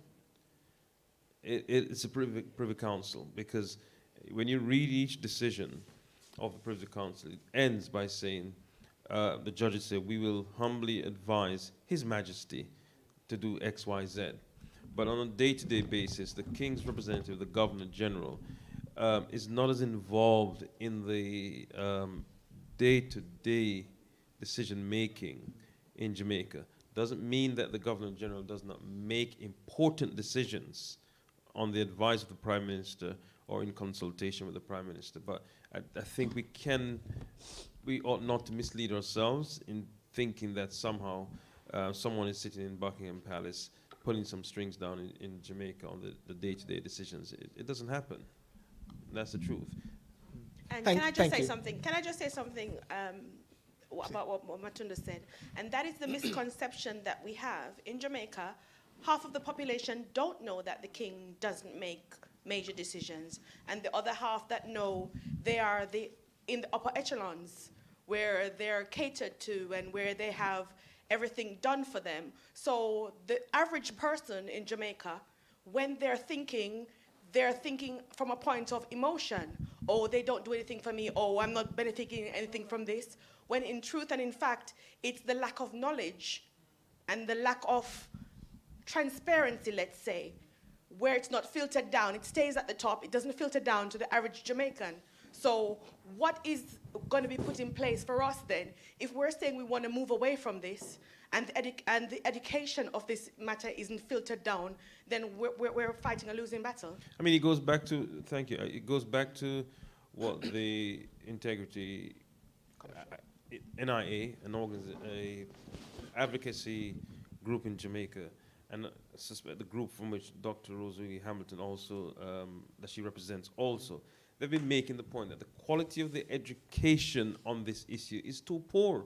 If you go back to, I think it's Kenya, they've gone through two post-independence reformation. And the first one had to be aborted. The second one was more involved. And think about Kenya, it's a much larger country than ours, different dialects. One section of Kenya is Muslim, other section is Christian, depends on where you are. Importantly, when they engage in that process, they printed the Constitution, they printed documents, they communicated what it is that they were doing. And so the consultation process does not become one where you're literally just talking to people. You have prepared people with information, so they come there with having analyzed the documents.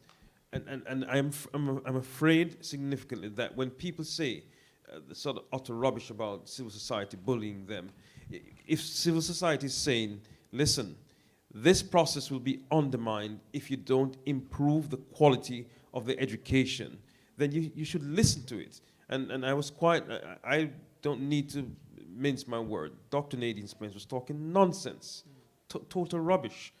The education is the most important thing, because at the end of the day, it is the people's vote and ideas that you want to improve the quality of the governance.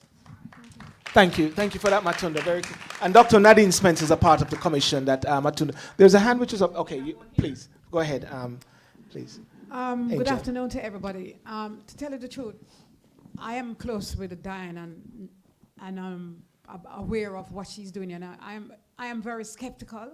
I didn't say this to her, but I'm one of the person who is very skeptical about Jamaica becoming a republic.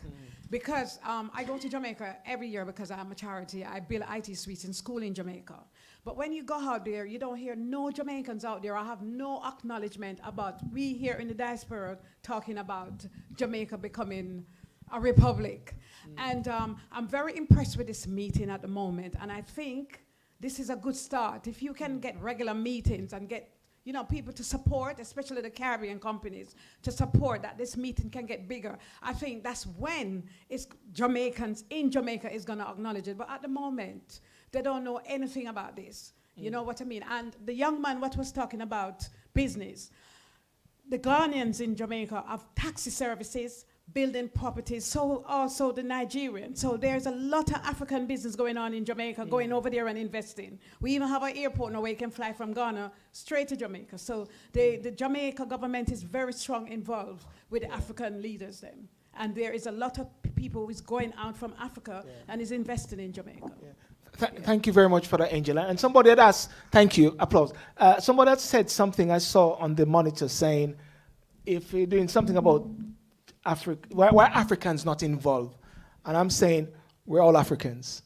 Yeah? We're all Africans, and that's a key and fundamental thing. We're all Africans. I think, was it Dr. Yuma Johnson say? He said, I'm not African American, I'm an American African. I mean to say that he's African originally.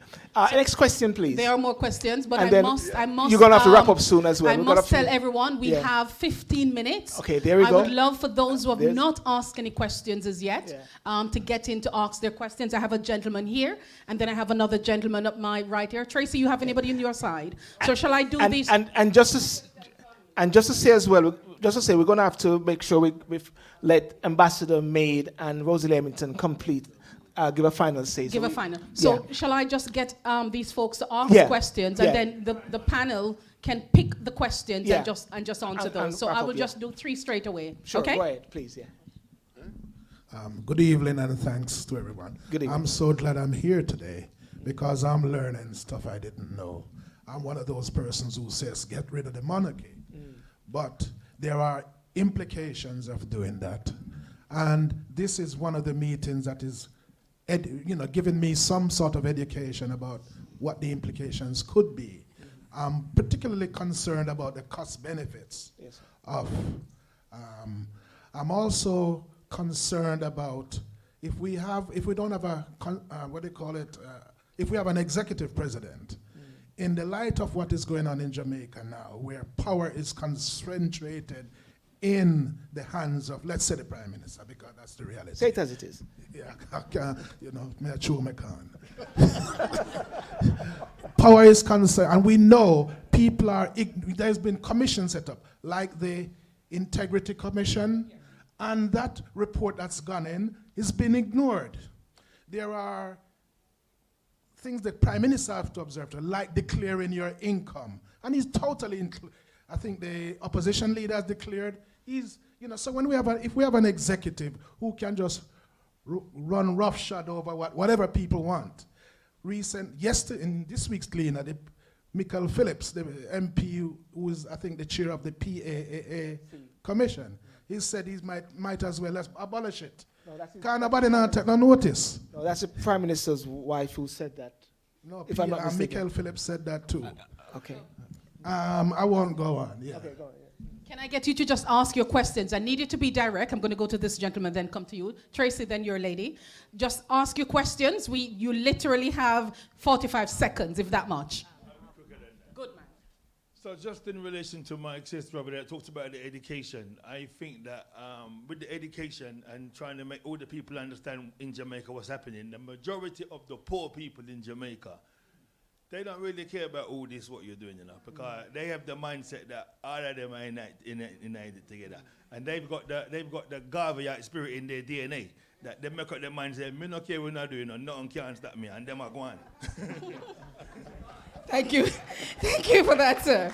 Okay, I have a question here. Straight to the question, please. It's not really a question. Monica Taylor from CARICOM UK. Just wanted to point out, based on what this young lady mentioned earlier about Africans' involvement in Jamaica, the entire continent of Africa came on board as a member of CARICOM in 2021, so history was made there. So there's an onwards and upwards mode in place. So yeah, things will get better. Guarantee you of that. Thank you. I have a written question here. It says, what happens to those who have British and Jamaican citizenship? Can they retain both? Yes. I'm just asking the questions. Good question. Tracy? Hello. I'm rather surprised that the panel is split on Jamaica leaving the British system completely. When I was a young boy in Jamaica, to travel from my village to Kingston take me 6 hours. Now I see the infrastructure in Jamaica. What have the British done for us in 400 years? Nothing. Because when I go to Montego Bay from my village, which is Manchester, and I go in the terrain, I'm amazed that we reached safely. I personally, I'm not voicing the opinion for myself. I'm voicing it for my children and my nieces and nephew who want to go to the island. We want to get rid of them as soon as possible.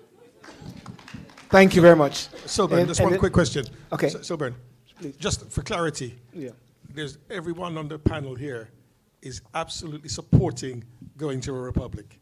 Let's be clear.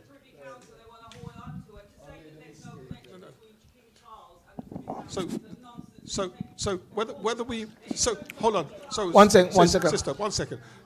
The dynamics of dynamics of how we do that is one question. The principle of being a republic is the question. So we are all in agreement, absolutely agreement, that we all agree that we should go towards a republic. Now, the steps of whether you are executive or not executive is a different question. That's the issue, yeah. I think everybody is agreeing that one needs to move away from from King Charles. Tara, you want I'd like to. Sorry. Sorry. Sorry. One second, then I have to go to the. No, I want to just let answer a Tara- question that's already been let asked, Tara. please. Thank you. So someone asked the question about having dual citizenship, being able to hold a British passport and a Jamaican passport, and if that would change after constitutional reform. I want to mention some discussions that were held that relate directly to the diaspora. So it was said by the opposition, primarily, that they would seek to put in seats, I believe, in the upper houses of parliament that would be dedicated specifically to the diaspora, and that would be something that they would look to change in the constitution. And from the conversations that I've had with the Constitutional Reform Committee, I don't know if that's in consideration any longer. Also, another issue that relates directly to the diaspora and dual citizens. Currently, it's the case that in order to sit in Parliament, a person must be a Commonwealth citizen. That means that you can have a Jamaican national, a Canadian, a British person. As long as they're Commonwealth. As long as they're a Commonwealth citizen, they have the right to be an MP to represent Jamaica, which is really quite shocking. And it comes from before we were an independent country. However, the change that's currently being discussed by the Constitutional Reform Committee is to go 180 and to change that so that in order to sit in Parliament, a person would have to be not only a Jamaican national, but they would also have to renounce any other citizenship that they have. So that's something that's also being discussed. And I think that we should be aware of that as well, because that pertains to us directly in the diaspora. Yeah. Thank you very much. And there's so much scope to the whole discussion and to this reform, and that we've got to keep our ears plugged into Ambassador Meade and the CRC Commission. Diana, if you say, and then last one, then we go to Ambassador Meade. Well, following on from what was just said, if you've got dual citizenship, can you vote? In Jamaica? In Jamaica. Now. Now. I think now. I think no. Yeah, but they got to go. You got to say to them that they got to go to Jamaica. Yeah, yeah. You got to have a residence in Jamaica. You can't just. I got dual citizenship, but I can't vote in Jamaica. I'm not a resident in Jamaica, but I got a British passport and a Jamaican passport. You know. Okay. Thank you so much. Okay. Please. Can someone put a microphone to her, please? You have to go to the Ministry of, well, I suspect Ambassador Meade. Ambassador Meade is going to say that. Yeah. We're going to bring that to Ambassador Meade. Okay, thank you very much. Ambassador Meade, are you with us? Yes, sir? Yes, I am.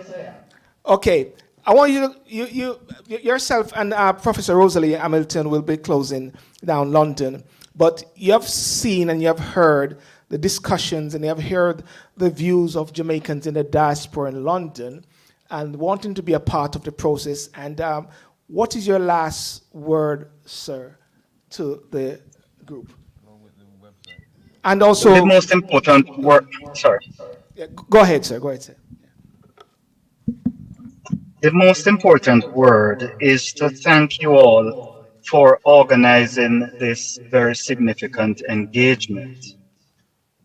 While there have been many criticisms about the process of public engagement and education, this type of engagement is exactly one of the mechanisms we're using to reach the public, the diaspora, everyone. And as you heard from the audience, persons are leaving this engagement more informed. Can it be done more perfectly? Yes, of course, but this is also a part of the process, and I want to thank you. I want to encourage everyone to utilize the CRC official sources as much as possible. As you know, there's a lot of misinformation out there, and that helps to complicate the process. There are a couple of points that were made before that I may quickly comment on, if you don't mind. Go ahead, sir. Issue of the separation of the head of state from head of government. I think there's one thing we ought to consider, and it is that very often there's an advantage to giving some authority to someone who is not involved in the party political process so that you can remove certain things from party political consideration. So, for example, the whole leadership and management of the civil service is something that could be remain in the hands of a head of state that is above the political fray. Things like looking at the certain key appointments, you know, the electoral commission, integrity commission, and so on. One could consider that there may be some offices that they want to keep above the political fray as much as possible, and we may want to consider placing in the hands of a head of state with due process, obviously. The other bit that I wanted to comment on is a strong, effective point was made that we can do things simultaneously, such as we can separate from the Privy Council and consider the issues of head of state simultaneously. The point I made, and I regret if I didn't make it well enough, was that we have to determine how we prioritize what we do. I did not offer a perspective on whether we should go to the CCJ or not. I was suggesting that there are many, many important issues. The Privy Council is only one of them. If we do not have an objective mechanism to decide how we sequence our work, we're going to spend a lot of time just trying to determine what is priority. And therefore, one approach was to be guided by Section 49 and take the matters that require a certain type of process first. And then we deal with other matters that require other processes. Otherwise, we're going to have to find a way to decide what is important and what must be priority. The other consideration on that, which I had mentioned, is that the reason we have not progressed with this matter since the 70s is because we keep failing to find consensus. And the learned Dr. Barnett himself has said recently that if we want to progress, maybe we ought to take the matters on which we find consensus first. Not that the other matters are not important. And I was very pleased to hear that this forum has indicated consensus on the fact that we just need to separate ourselves from the crown as our head of state. There is consensus on that matter, and we may want to consider treating with that matter while we build a consensus on other issues. The final point I could make is that I think there's an excellent rapport between the CRC and the civil society groups. Dr. Rosalia Hamilton can tell you that when she appeared before the CRC, her presentation was very, very well received, and we have had a very positive interaction. Sometimes persons may be offended by language that's used in the public, but I want to assure you that it does not reflect the rapport that we have when we actually get together to engage. I think it's very positive, and there is due respect for each other's perspective, and we are considering that. Dr. Hamilton is going to speak after me, so I think she can confirm that we had excellent engagement. And so again, thank you so very much. This is a part of the education process, and we're going to continue with these engagements. There's not enough education, I agree with you, and this is an important part. Thank you all so much. Thank you very much, sir. And don't go. For the communication challenges I had. Yeah. Thank you. And just to clarify, your website is crcmica.gov.jm. Is that it, sir? Yes. Within the ministry. Okay, Theo, I sent you the information. If you can post it up, I'll just WhatsApp you the information, Theo. Professor Rosalie Hamilton, your last word in view of today. Diana's behind me said 2 minutes. Let me join Ambassador Mead by thanking you, Sylvan, and your team for this excellent forum. And I can confirm, Ambassador, that we've had good cordial relations, and most of the members of the committee has engaged in very positive ways. And I think that together as a nation, we can pull a constitution together that moves us forward. And we continue to listen to each other, continue to hear our voices with respect to, we heard it here again, how much more we need to understand. And I just want to wrap up on that note on this, what I see as a kind of wedge issue. You know, it's not a presidential versus ceremonial in any simple way. These are very complex issues. And I think when we try to frame the issues that way, we lose the important essence of what we're up against. We're up against moving away from a system that benefited a few, that concentrated power. And in fact, that our independence shifted that power in the hands of our executive and the cabinet. We have in 61 years, and we've tried to make that work. We are now saying it's time to decentralize this power, to give room for more voices. The Jamaican people have grown up. Many of us understand these issues, and we want to have a say in ensuring that we make the best decisions. And so it is that framework that is at stake. And I want to just urge Jamaicans at home and abroad to let's not see these as wedge issues. We're all moving in the right direction. We want better for our Jamaica. And we have to listen to each other as we try to say, hey, this I think is where we want to go, and to translate that. So again, I want to reinforce the ideas that we have to focus on accountability measures, and that includes mechanisms in which we, the people, can remove non-performing representatives. And that's part of the dialogue, right? And we also need to have these mechanisms where our voices can be heard. We want to have a say in how our money is being spent. So participatory budgeting arrangement, these kinds of things we want to be able to do. And I want to finally say to all of us, listen, the power is in our hands. We own Jamaica. Jamaica belongs to us.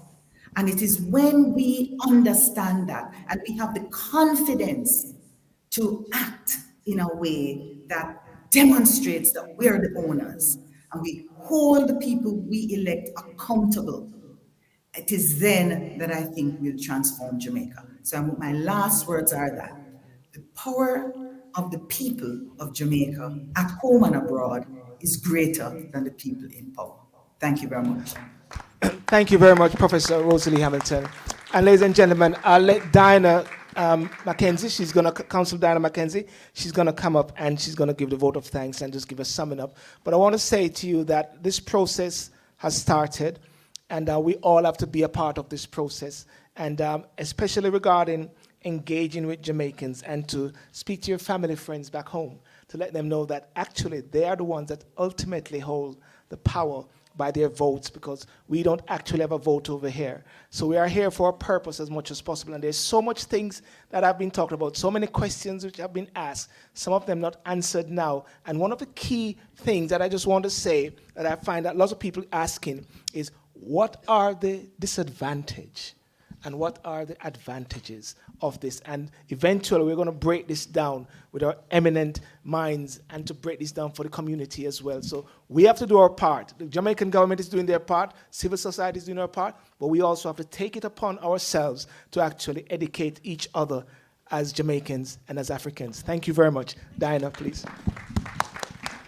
I just want to say a big thank you to all of you. You have done my heart well. I think the hard work has paid off just to have you all here and to hear you say that this has been beneficial. that you have learned some things. There are some things that you didn't know that now you know. You also have some contacts in terms of more information. For those of you who registered on Eventbrite, you have my direct email address.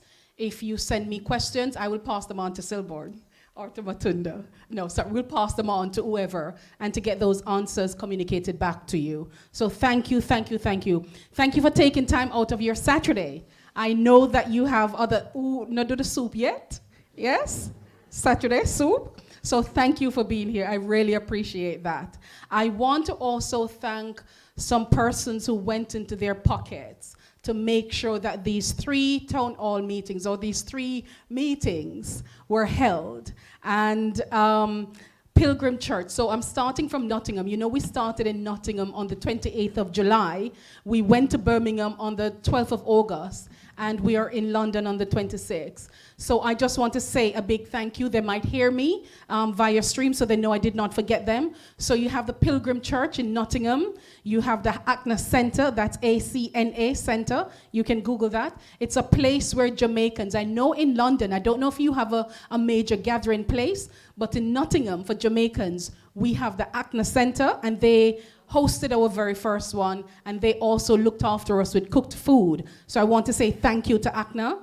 MDTI is a medical device technology company led by Professor Martin Livermore. So by the time we got up to Birmingham, Professor Livermore was ever so good in that he got us the university as our base, just like here, and he also sponsored the food to make sure that London happened when I was really, really petrified that we were not able to afford it. He also, again, contributed to make sure that this happened. So I really want to give a really special shout out to Professor Livermore, to the VM group, past we used to call it Victoria Mutual, the VM group, they were amazing that the minute I said, can you, they said, yes, we can. They were outside of their budget for community events, but Leighton Smith, who is the VM group representative here, he is such a visionary that he decided that, Diana, I'm out of budget, however, I will still contribute. So I really want to say a big thank you to VM group. Transpac shipment in my part, in my neck of the woods, in Mansfield, Nottinghamshire, that's the East Midlands. They were wonderful to support us. They are not Jamaicans, but they have business with Jamaica. Some of you would have had their leaflets when you want to sell barrel to Jamaica. Transpac shipment, please. Don't make that cost me. Send the barrel through Transpac shipment. And we have the lovely lady here. I'm going to speak of her at the end. Was really, really instrumental in helping me also. In my neck of the woods again, I approached a Ghanaian friend of mine, and she was wonderful. She has a black hair care business in Mansfield. That is a predominantly white area. And she had the foresight and really wanted to work with me to ensure that this happened. So I'm saying a big thank you. We also have Kevin Gordon and Tristan Hyatt. We have the Jamaican barristers in the UK and Patrick Morrison of Broker House. Also on the panel, the team that I had working with me is Silborn Siddle. We had the lovely gentleman over here that is looking like, yeah, he's smiling. He's actually smiling, but trust me, he's smiling. So we have Dr. Kevin Brown. We had Professor Cecile Wright.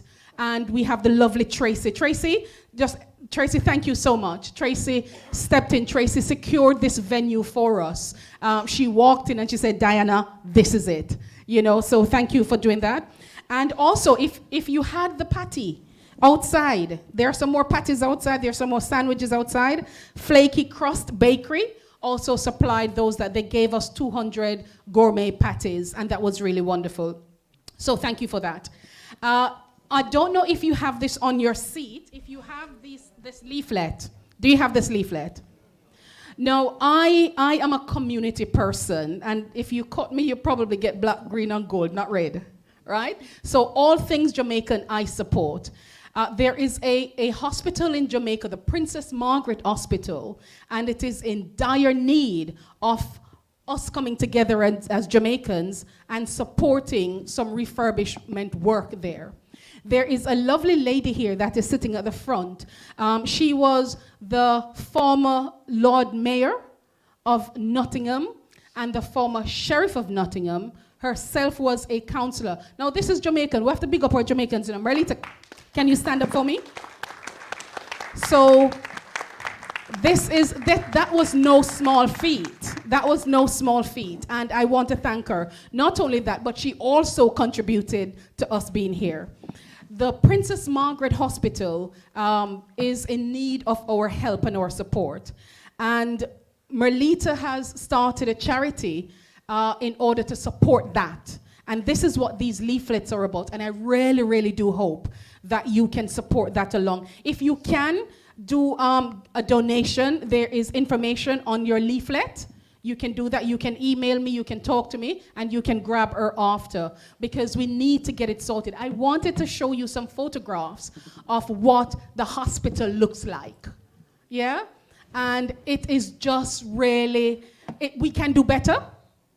And I really would like for you to partner with us to get that done. Can I get an amen? I mean, clap. I am a church girl, I can't help it.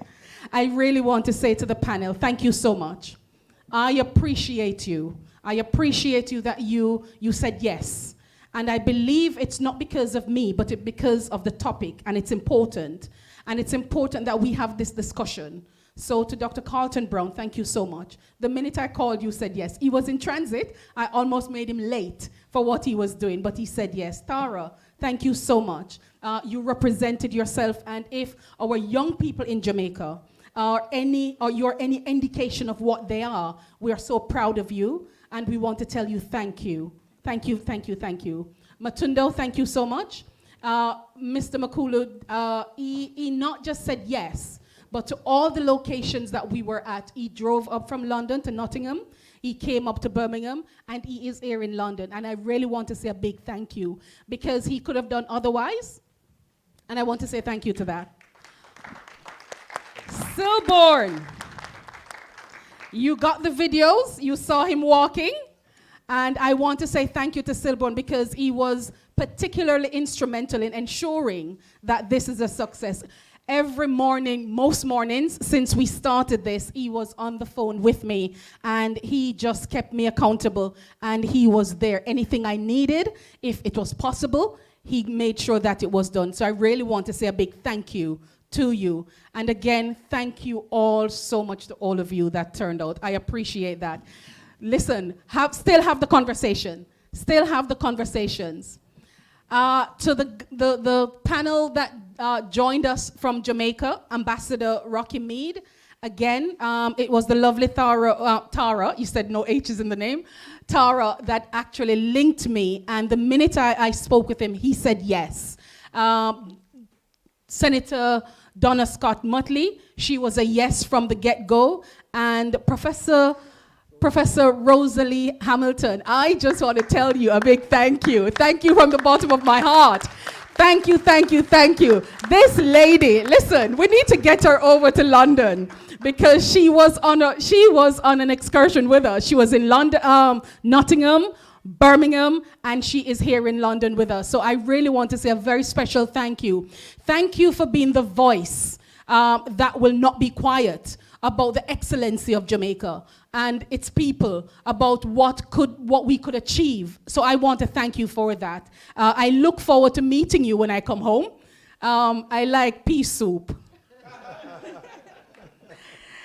Again, ladies and gentlemen, thank you so much. Have a good evening.